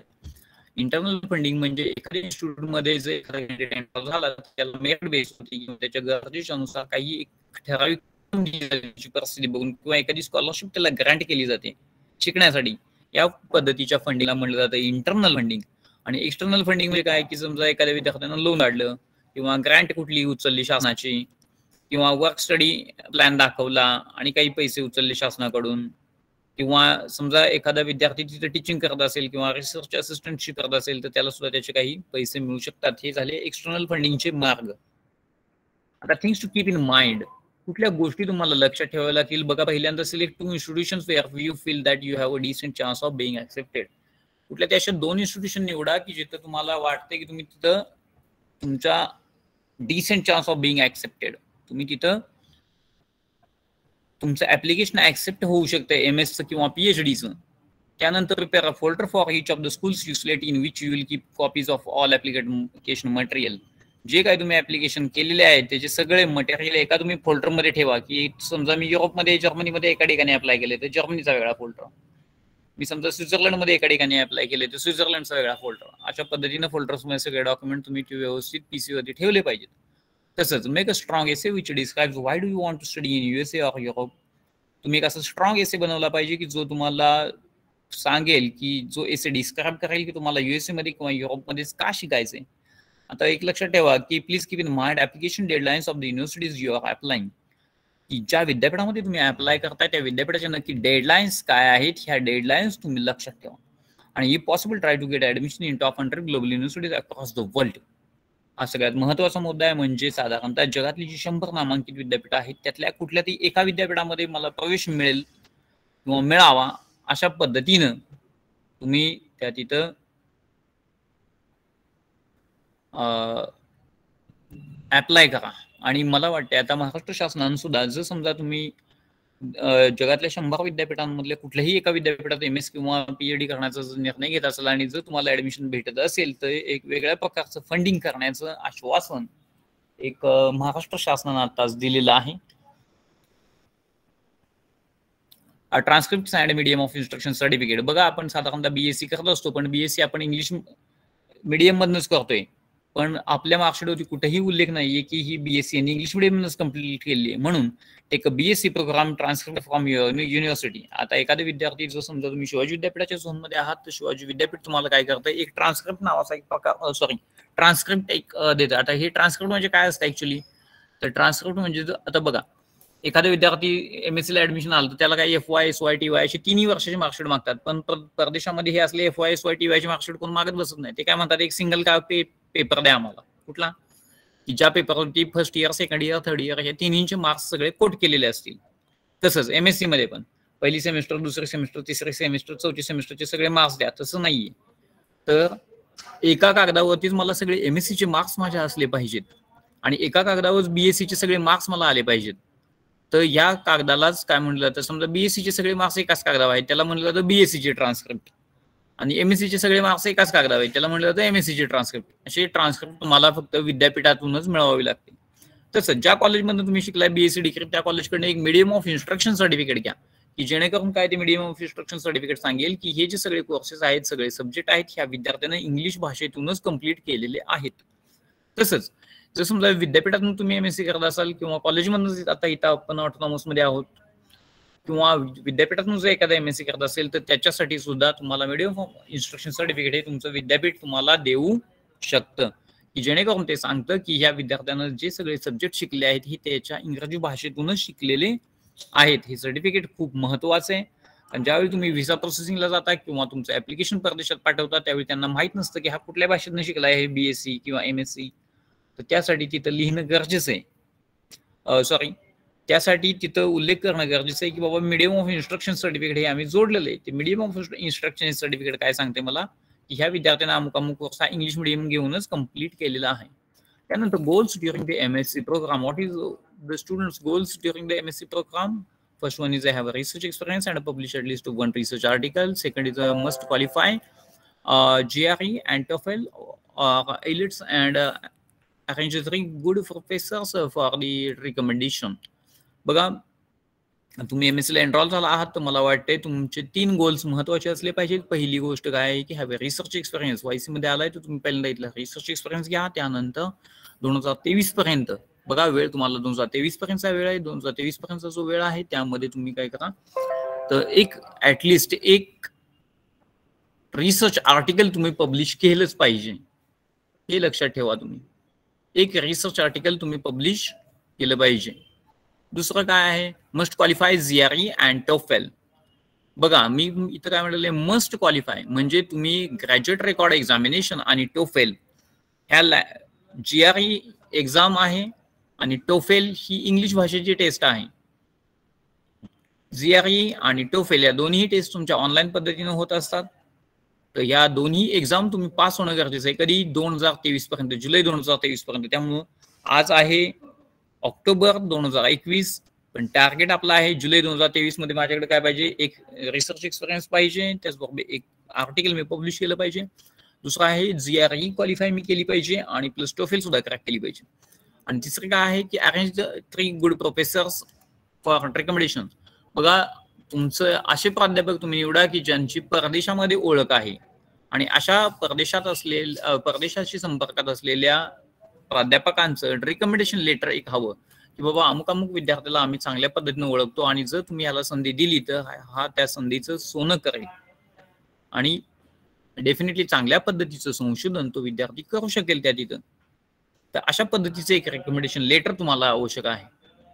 ठीक आहे, तर बघा, ह्या सगळ्या ओव्हरऑल लेक्चरमध्ये बाकी तुम्ही काही लक्षात नाही ठेवलं तरी चालेल, पण ही जी स्लाइड आहे 33 नंबरची स्लाइड तुम्ही लक्षात ठेवा की एक रिसर्च आर्टिकल तुम्हाला पब्लिश करायचं आहे, जीआरई आणि टोफेल एक्झाम तुम्हाला क्रॅक करायची आणि 3 चांगले असे प्रोफेसर निवडायचे की ज्यांचं रेकमेंडेशन लेटर तुम्हाला आवश्यक आहे. Thank you so much for the patience listening. मला वाटतंय जर कुणाला काही डाऊट्स असतील तर ते डाऊट्स तुम्ही आता विचारू शकताय. हा 5 मिनिटाचा सेक्शन मी याच्यासाठी ठेवलेला आहे डिस्कशनसाठी. Thank you so much sir. विद्यार्थ्यांना जर काही शंका असतील, फॉरेन कंट्रीज मध्ये रिसर्च साठी स्कोप असणारा असेल किंवा कुठल्या कुठल्या विद्यापीठामध्ये अपॉर्च्युनिटी अवेलेबल आहेत, याची सर्वांची माहिती आपल्याला सरांनी दिलेली आहे. विद्यार्थ्यांना काही अडचण असेल किंवा काही शंका असतील, त्यांच्याकडे 2 पर्याय आहेत. एक तर ते चॅटबॉक्स मध्ये आपला प्रश्न विचारू शकतात किंवा सरळ तुम्ही अनम्यूट करून सुद्धा डायरेक्टली विचारू शकता.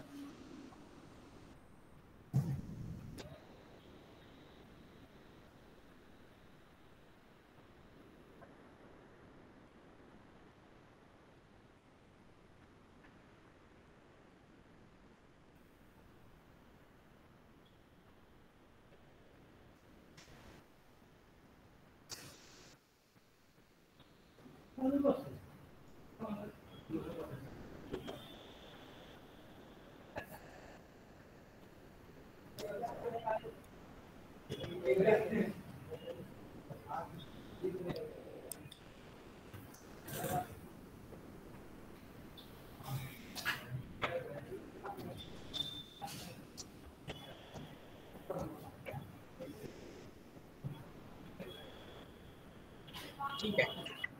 मला वाटतंय सध्या तरी सर काय विद्यार्थ्यांना शंका नसतील. ओके. विद्यार्थ्यांना भविष्यात जरी कधीही काही या संदर्भात काही अडचण असेल, काही शंका असतील, तुम्ही सरांशी कधीही संपर्क करू शकता. सर आपल्या कॉलेजमध्येच फिजिक्स डिपार्टमेंटमध्ये असिस्टंट प्रोफेसर म्हणून काम पाहत आहेत. तुम्ही कधीही त्यांच्याजवळ गेलात तर नक्कीच तुम्हाला त्या संदर्भात ते अजून डिटेलमध्ये मार्गदर्शन करतील. जस्ट मी थोडक्यात सरांचं वोट ऑफ थँक्स इथे देतो. डॉक्टर अभिजित पिसाळ सर यांनी आज आपल्याला फॉरेन कंट्रीजमध्ये असणाऱ्या रिसर्च ऑपॉर्च्युनिटीज या संदर्भात या ठिकाणी आज मार्गदर्शन केलं. या मार्गदर्शनामध्ये सरांनी अगदी डिटेलमध्ये आपल्याला माहिती दिली. सुरुवातीपासून म्हणजे अगदी फॉरेनमध्ये शिकण्याची गरज काय आहे इथं पासून ते फॉरेनमध्ये तुम्ही जरी शिकायला समजा पुढे गेलात तर तुम्हाला तिथे शिकण्याचे फायदे काय आहेत, तोटे काय आहेत, त्याचबरोबर तिथं गेल्यानंतर आपल्याला कुठल्या कुठल्या परिस्थितीशी कोपअप करावं लागेल त्या सर्व परिस्थितींची सरांनी सध्या जाणीव आपल्याला करून दिली आहे. त्याचबरोबर सुरुवात कशी करायची म्हणजे सरांनी टोफेल त्यानंतर GRE यासारख्या बऱ्याचशा एक्झाम्सची माहिती आपल्याला दिली की ज्या प्री रिक्विजिट्स आहेत फॉरेन कंट्रीजमध्ये जाण्यासाठी. म्हणजे अगदी फॉरेन कंट्रीजमध्ये शिकण्यासाठी जाण्यासाठी ज्या ज्या परीक्षा आहेत त्या परीक्षांची माहिती असेल, आपल्याला ज्या कंट्रीमध्ये जायचं आहे, जिथं ज्या युनिव्हर्सिटीमध्ये शिकायचं आहे त्या युनिव्हर्सिटीचं सिलेक्शन कसं करायचं इथं पासून ते अगदी डिटेलमध्ये आपल्याला गाईडलाईन्स दिलेले आहेत की कशा पद्धतीनं अगदी त्यांनी एक फ्लो चार्ट दिलेला होता की कशा पद्धतीनं आपल्याला सिलेक्शन केलं पाहिजे आणि कुठून कुठपर्यंत आपल्याला गेलं पाहिजे.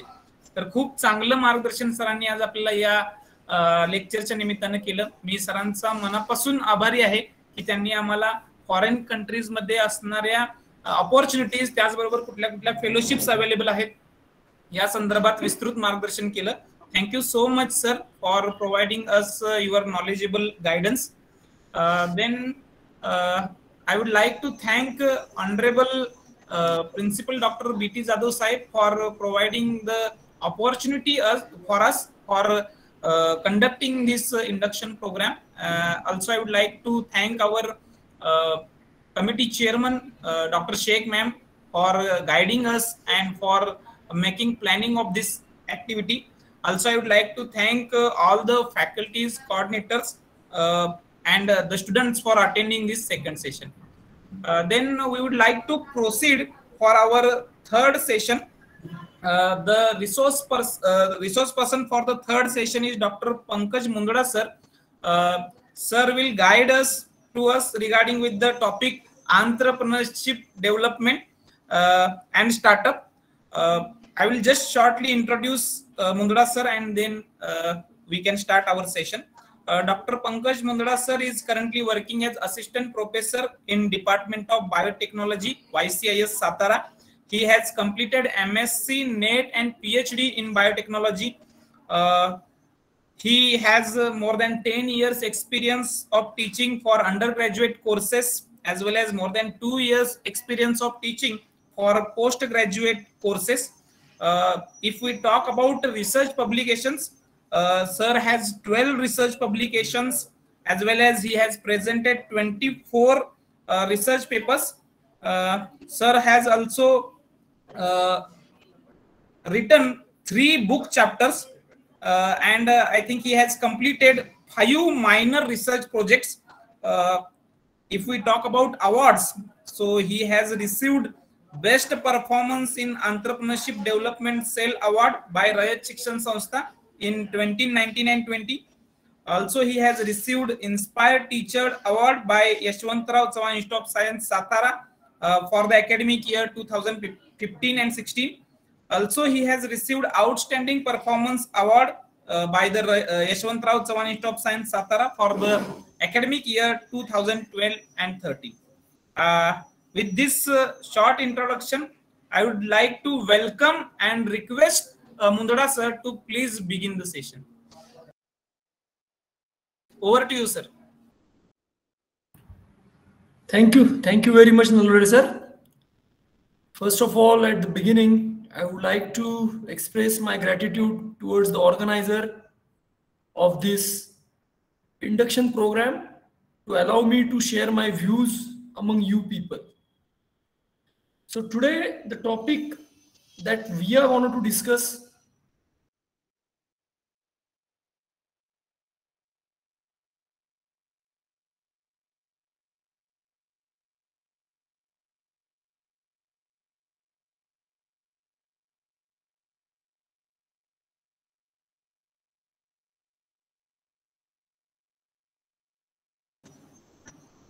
सर तुम्ही म्यूट आहात sir.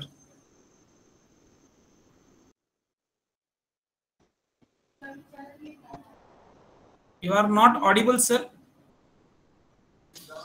Take a second, sir.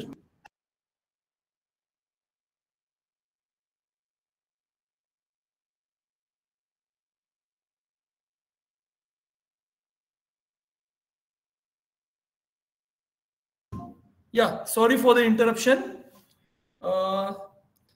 So today, what the topic we are going to discuss is regarding the entrepreneurship development and the startup management. I hope my voice is now audible.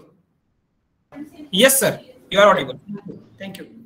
So, my dear friends, in this era, there are a couple of buzzwords, and there are not many government initiatives on this also. And it has been very much popular term that startup management and then Make in India, startup programs. So why suddenly this change is there? What is the major reason that all the areas are focusing on a common aspect called as entrepreneurship development? And the major reason for this thing is the trend of graph which we are seeing over here. The trend of unemployment is increasing in our country day by day. There are a lot many factors responsible for it, but the major factor responsible for unemployment is lack of employment generation. Now, how the employment will be generated? So, unless and until business will grow, employment cannot be generated. Because when we talk about the employees, behind the employees, there should be an individual called as employer. Unless and until employers will grow, employees will not flourish. So this is an ecosystem which is a two-way process. The employees as well as employers are most important people. Now, when we talk about the employers, right from the childhood, when we have started our education, no one did really inspired us or no one did really told us about this profession, the entrepreneurship. Right from the beginning, we are always been taught to take education, to do studies well, to get good job. And is the major problem. And that's why the scenario is changing so fast in last 5 to 10 years. As this issue of unemployment is rising, we have understood the root cause of the unemployment. The root cause is lack of job generation, lack of industrial sector, lack of entrepreneurs in the society. And that's why all these efforts are taken at government level as well as at the academic level right now.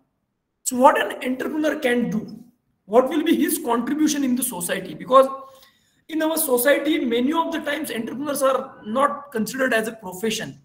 But again, I will say that entrepreneurship or the entrepreneurs are contributing to the country, contributing to the society in different angles. How?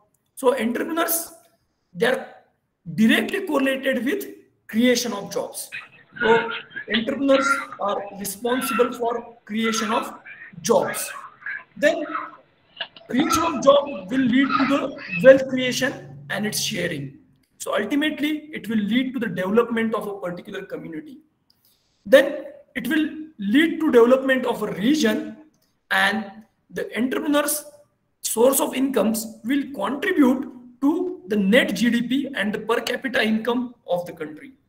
It will help in improvement of the standard of living of an individual. Also, in future, if our business grows well, the products will start exporting, and the export will be a key aspect to bring a foreign money into our economy. When a company situated in India will send the products outside the India, definitely the market of foreign countries will be open for us. So when I sell a product in abroad, the revenue collected in the abroad will be contributing to the development of my country. So that is what the role of entrepreneurs in the society is. So these are what the importance of entrepreneurs in the society. So what an entrepreneurship can be correlated with? I will correlate the entrepreneurship with the economic growth. So economic growth is just an effect. Major cause behind the growth of economy is the entrepreneur. So what does an entrepreneur do? Entrepreneur explore the opportunities. Basically, there are many problems in the society. I always found many of the times in college that many students or the people are interested in doing the business or doing some job, doing some entrepreneurial venture. But in majority of the cases, they have a common reason that I don't have a great idea, or I don't know exactly what should I do, or I don't have the funding. Now I will come to each problem one by one. The first problem is I don't have exactly the idea what to do. Now, my dear friends, remember, majority of the entrepreneurial ventures or the businesses do fail, and they do fail because of lack of innovation in them or because of copy and paste tendency. Many of the people are doing something just because someone else is doing it, and that is the major problem why the entrepreneurial ventures in our society are not nurtured a lot. So remember, when you are starting any business, you should have your own idea. So for that, identify any problem in the society, identify any problem around us, and try to give a simple solution to it, so that your solution can be your potential business model and it will be a viable business. Because it is not true that someone have started a business and that's why the customer will come. You should start a business for which customer is already there in the market. So it will lead to the success. So second aspect regarding the funding.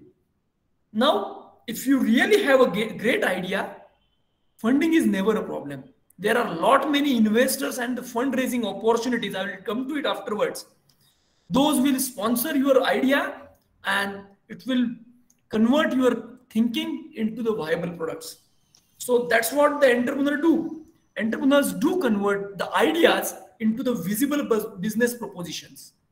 So it will lead to the market with new products or the services. So entrepreneurship is all about bringing together and combining the various factors. So this will ultimately lead to the change in the lifestyle of the people. So now, what are the major constraints to the emergence of indigenous entrepreneurs? Why the people are not coming into this field? Why these things have to be promoted right now? So for that, I will say the first and the foremost factor is the social and the cultural factor. Social and the cultural factor do affect the thinking of the entrepreneurs. In our community, right from the beginning, it is thought that, or it is always commonly said that the business has to be done by the people belonging to the particular community. My dear friend, it is not true. Anyone having great idea, anyone having intellectual ability to manage the things can do a business. So there is a lack of motivation and the confidence given to the people, and that's why this entrepreneurship development camps, entrepreneurship awareness camps are always organized to promote and motivate the students. Then there is inadequate information on procedures and fundraising. So for this lacuna can be overcome by visiting or by getting into incubation centers. In the first lecture, my friend Shinde sir already told you about the CIII center, that is Invention, Innovation and Incubation Center. These are the places where an individual can come in with an idea. A prototype can be built on your idea.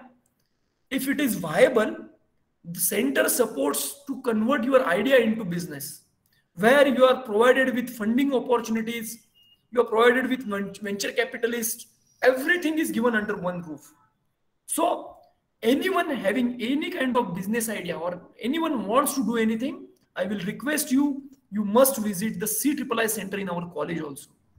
So again, one of the constraints is the inadequate knowledge on market assessment and enterprise management. Again, these incubation centers will help you in analyzing all these things. So there are the mentors who will nurture your idea, who will give you a questionnaire, and the answers of those questionnaire will solve your problem of inadequate knowledge. So what does an entrepreneur do? So entrepreneur will start an enterprise.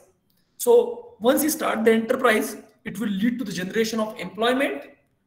So ultimately it will lead to alleviation of poverty from the society. An enterprise may have higher productivity and innovations. Directly or indirectly, it will contribute to government taxes. And in future, when the products are exported or it is sold in the market as a popular product, it will lead to the creation of wealth. So entrepreneurship development requires three key components. The first thing is the entrepreneur himself, second thing is the environment, and the third is the enterprise or the type of entity one and establish. So the people falling in this region will be the most successful people in the business.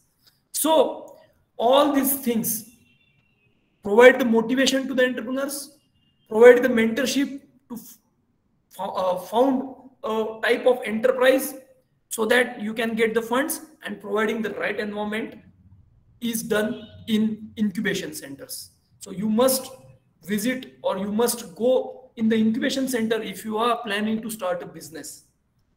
I said that majority of the business fail.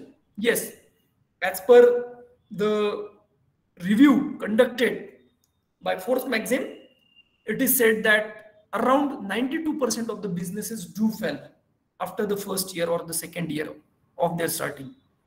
And around more than 80% of the business do sustain if they are coming from incubation centers. So see, the ratio of success is increased in the people who are coming from the background of incubation centers. So definitely you should get into it if you are planning to do a business. So what is the process of entrepreneurship development? What exactly the incubation centers do? What will be the flow of their work? The flow will be like identify, select, train, counsel, and support the potential entrepreneurs. So these entrepreneurs are identified, selected, trained. Then we facilitate the growth of existing entrepreneurs and groom the successors. If you have started any business and you want to grow it, such kind of mentorship, such kind of promotion of the businesses is also supported by the incubation centers. Then we contribute towards the developing of entrepreneurial culture. So we will start developing an entrepreneurial community. All these new startup founders will be brought under one roof, thereby sharing the ideas of an individual with each other. One can grow. We facilitate the creation of conducive environment for the emergence and growth of enterprises. And then we support them in the technology and management things.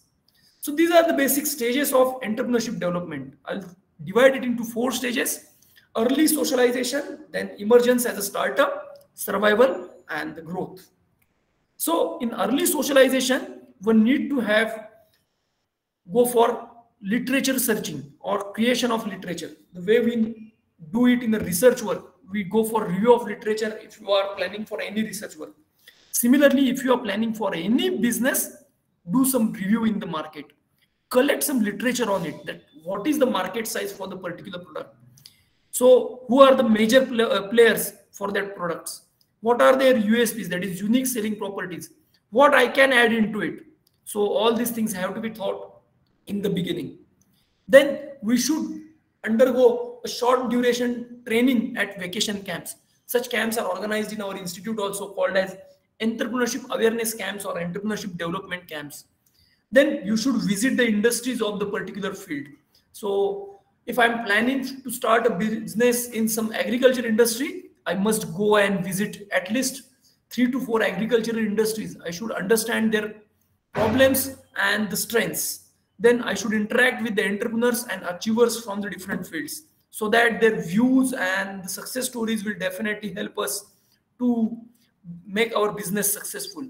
We should participate in competitions, debates, and hackathons. So these participations will definitely help to groom your ideas, to remove the errors from your concepts. Then we should read about the success stories, and we should prepare a projection of role business model. Then in the next step, as an emergence, as a startup, we should take the entrepreneurship education and the training. Then we should know how to prepare a business plan. Then if your business is from the technical background, take appropriate technical training for your work also, because you should be technically enough sound if you're starting a business venture. Then you should develop the management skills among yourselves by taking the training. Then you should go for technology demonstrations, and you should participate in different trade fairs to understand the trend of the market. In the stage of survival, once you have started with the business and you're doing well, for survival, what are the key aspects? The first and the foremost key aspect is the accounting system. You should put in the accounting system in a proper place, because in a business, you should know where your funds are. Whether your funds are in the market as an outstanding amount to be collected for the sold products, or they are in the form of raw products, or they are in some other forms. You should prepare the marketing and the product promotion budgets. So all these things have to be done. So it is not a tricky job. Everything is not to be done by you. You will say that, sir, I will be going for technical training, I will be going for accounting, I will be going for management, how I can manage. My dear friends, everything has not to be done by you. Ultimately, doing a business is a teamwork, and you should build your team. So while building your team, I will say that what are your drawbacks? One should know what are the lacunas or the drawbacks in me. I should pick up the experts from that particular field. And then in a team, we can develop our business.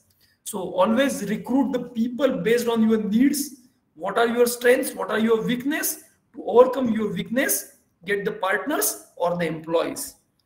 Then you should continuously participate in seminars, workshops, and technology developments. You should bring some automation in your system using ICT and MIS tools.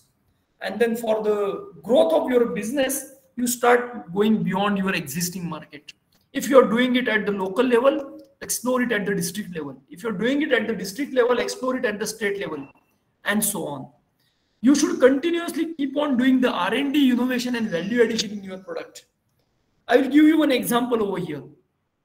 The well-known company of mobile phone, that is Nokia, is nowhere in the market just because of lack of innovation, lack of value addition and R&D in their products. 10 years back, it was the most popular brand in the market. And as of now, Nokia is not there in the market just because as the technology evolved, new technology came into the market. They didn't adopt it and they are out of the market. Again, you should bring the diversity in your products. Diversification is the most important aspect, because whenever a person goes into the market, he always have a choice. He looks for 3-4 products at least, and then he will pick up one. So you should have the diversity among your products also. Then you should develop a cluster of your own type of enterprises, so that in the community you can grow. You should be able to manage the finance in future.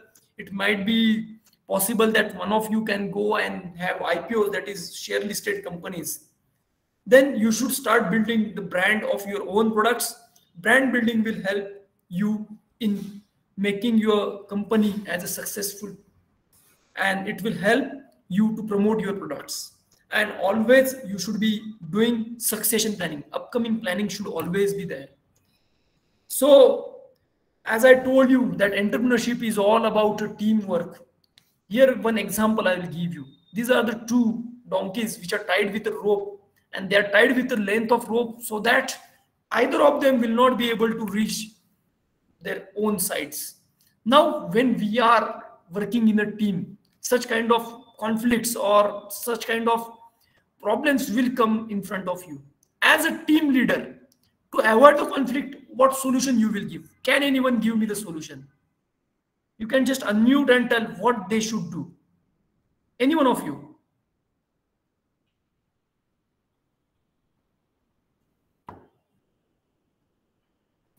So what they should do to solve this problem? They should do this. So this is the major thing which is lacking in the market. We are always just stuck up with what we have. When we are doing a business, I said it is a teamwork. So these kind of interventions should be there with you. So what is this innovation is all about? So innovation is not doing something great. It is just new way of doing something. We are doing something in a new way. So it involves creativity, failure, and the iterations. So always remember, failure is most important thing. It tells you what not to do. And iteration is nothing but the repetition. So altogether, it will lead to some innovation. So innovation can be done in a business at different segments or the different levels. Innovation can lead to the product formation. So by innovating something, you can give a new product to the market. Or the other example can be a new process. Innovation can be done in some process, thereby making it more cost efficient or increasing some value into it. It can be opening of new market. For example, any product which is not sold in a particular market. For example, I'll give you an example of I can give you an example of composting cultures. Composting cultures are the cultures which are used to degrade the farmyard manures. शेतामध्ये जे पाचट वगैरे असते ते कुजवायला composting cultures वापरले जातात. Now same kind of composting cultures can be used for solid waste management of municipal corporations. So this is a new business we are identifying. So new market is been opened apart from the existing agriculture market. So that is the innovation. Then we can organize our business in a new way. We can go for online marketing. That can be one of the innovation. We can go for MLM systems. That can be one of the innovations. So bring that innovation in your business. Otherwise, innovation can be in the form of new source of supply.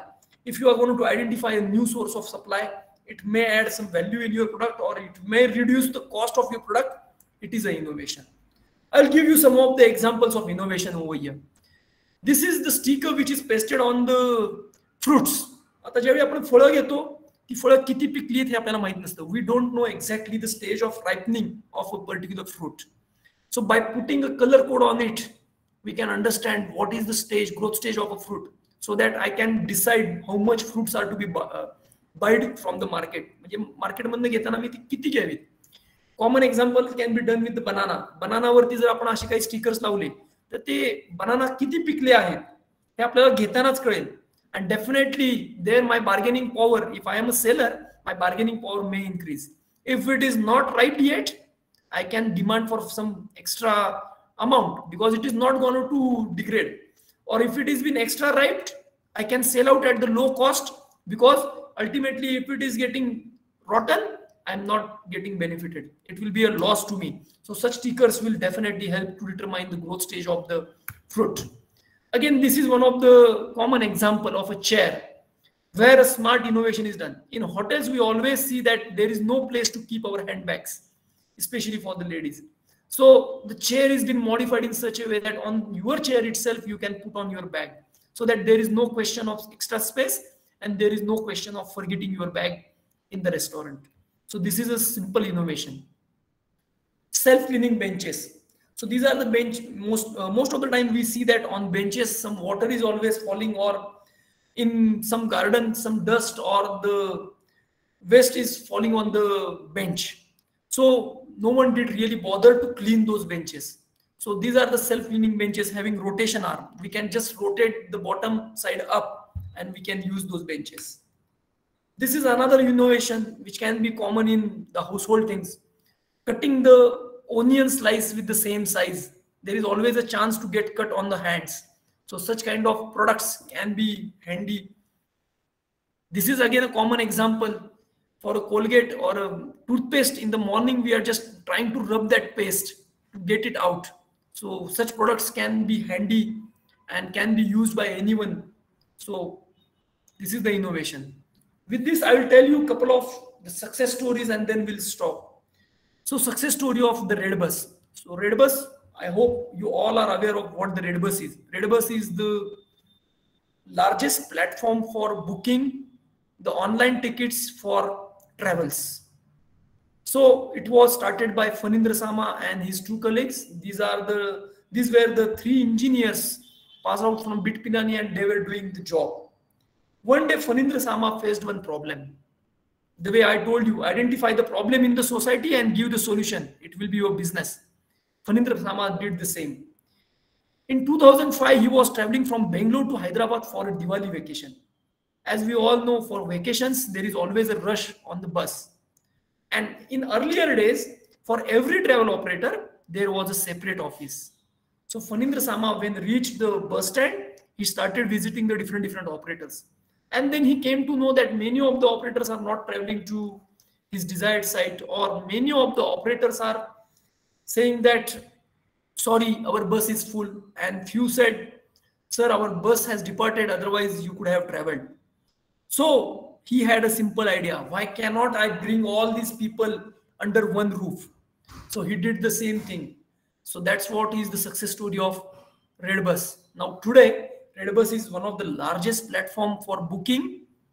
And my dear friends, they have not owned any of the single bus. स्वतःची एकही बस नसताना सगळ्यात जास्त ट्रॅव्हलची booking red बसचे होतात. Same is with the Oyo Rooms, a startup founded by Ritesh Agarwal at the age of 17. Oyo Rooms हे आपण हॉटेलच्या बऱ्याचशा हॉटेलच्या बोर्डवरती बघतो. What is it? It is the fastest growing brand network of hotels. Now they have solved the same problem. When we are traveling from one city to another city, we don't know exactly where the hotels are located and we don't know the budget of every hotel. So Oyo Rooms will provide an online platform for you to check, to compare the hotels in your budget in your required area. So definitely this will bring an ease for the customers.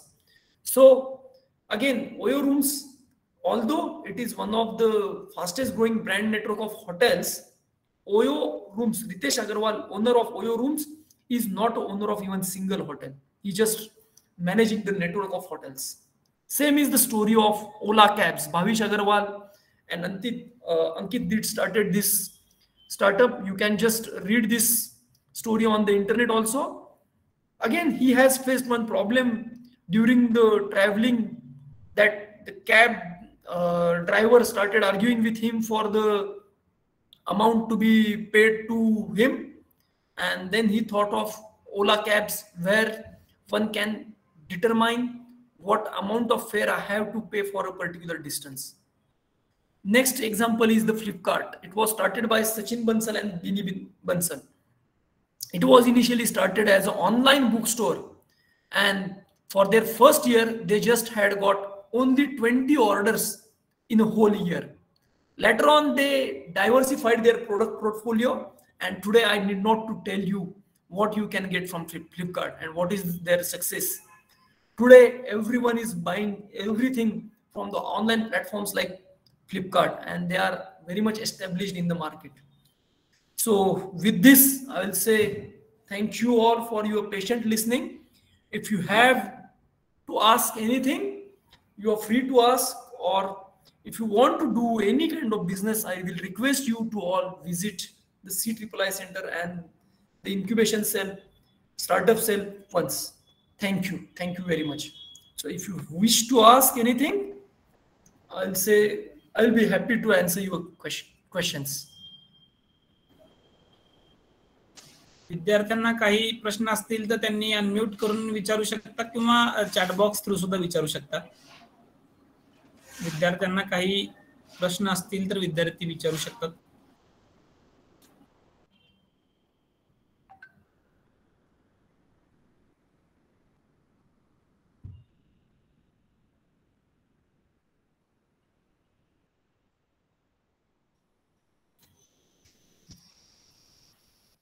विद्यार्थी आहेत ना?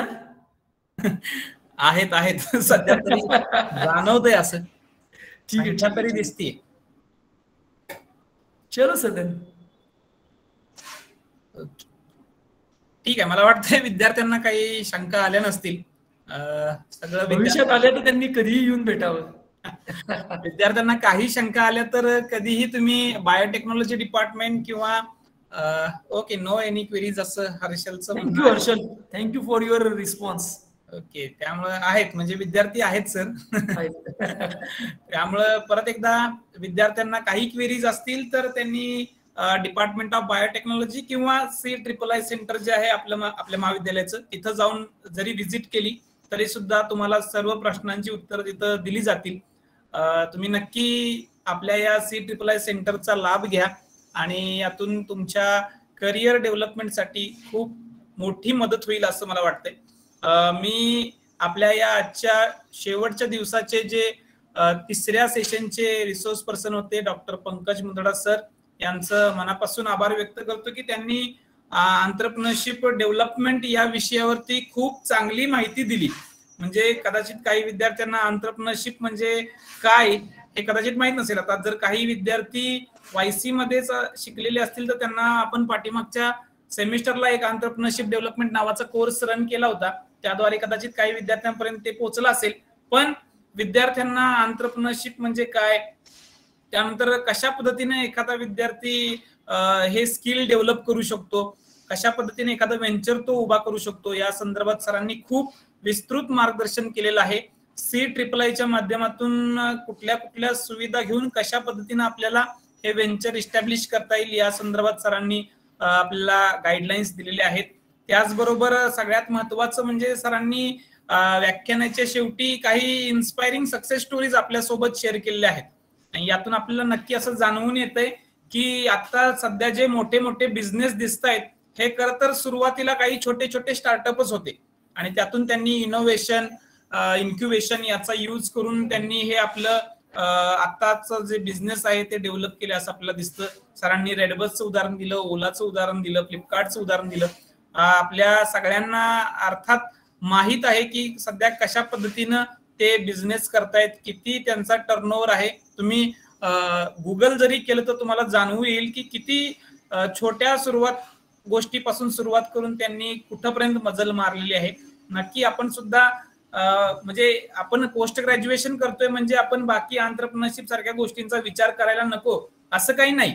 तुम्ही तुमच्या विषयाचा अभ्यास करता करता सुद्धा तुमच्या डोक्यात काही आयडिया असतील, तुम्ही नक्की तुमच्या शिक्षकांशी शेअर करा.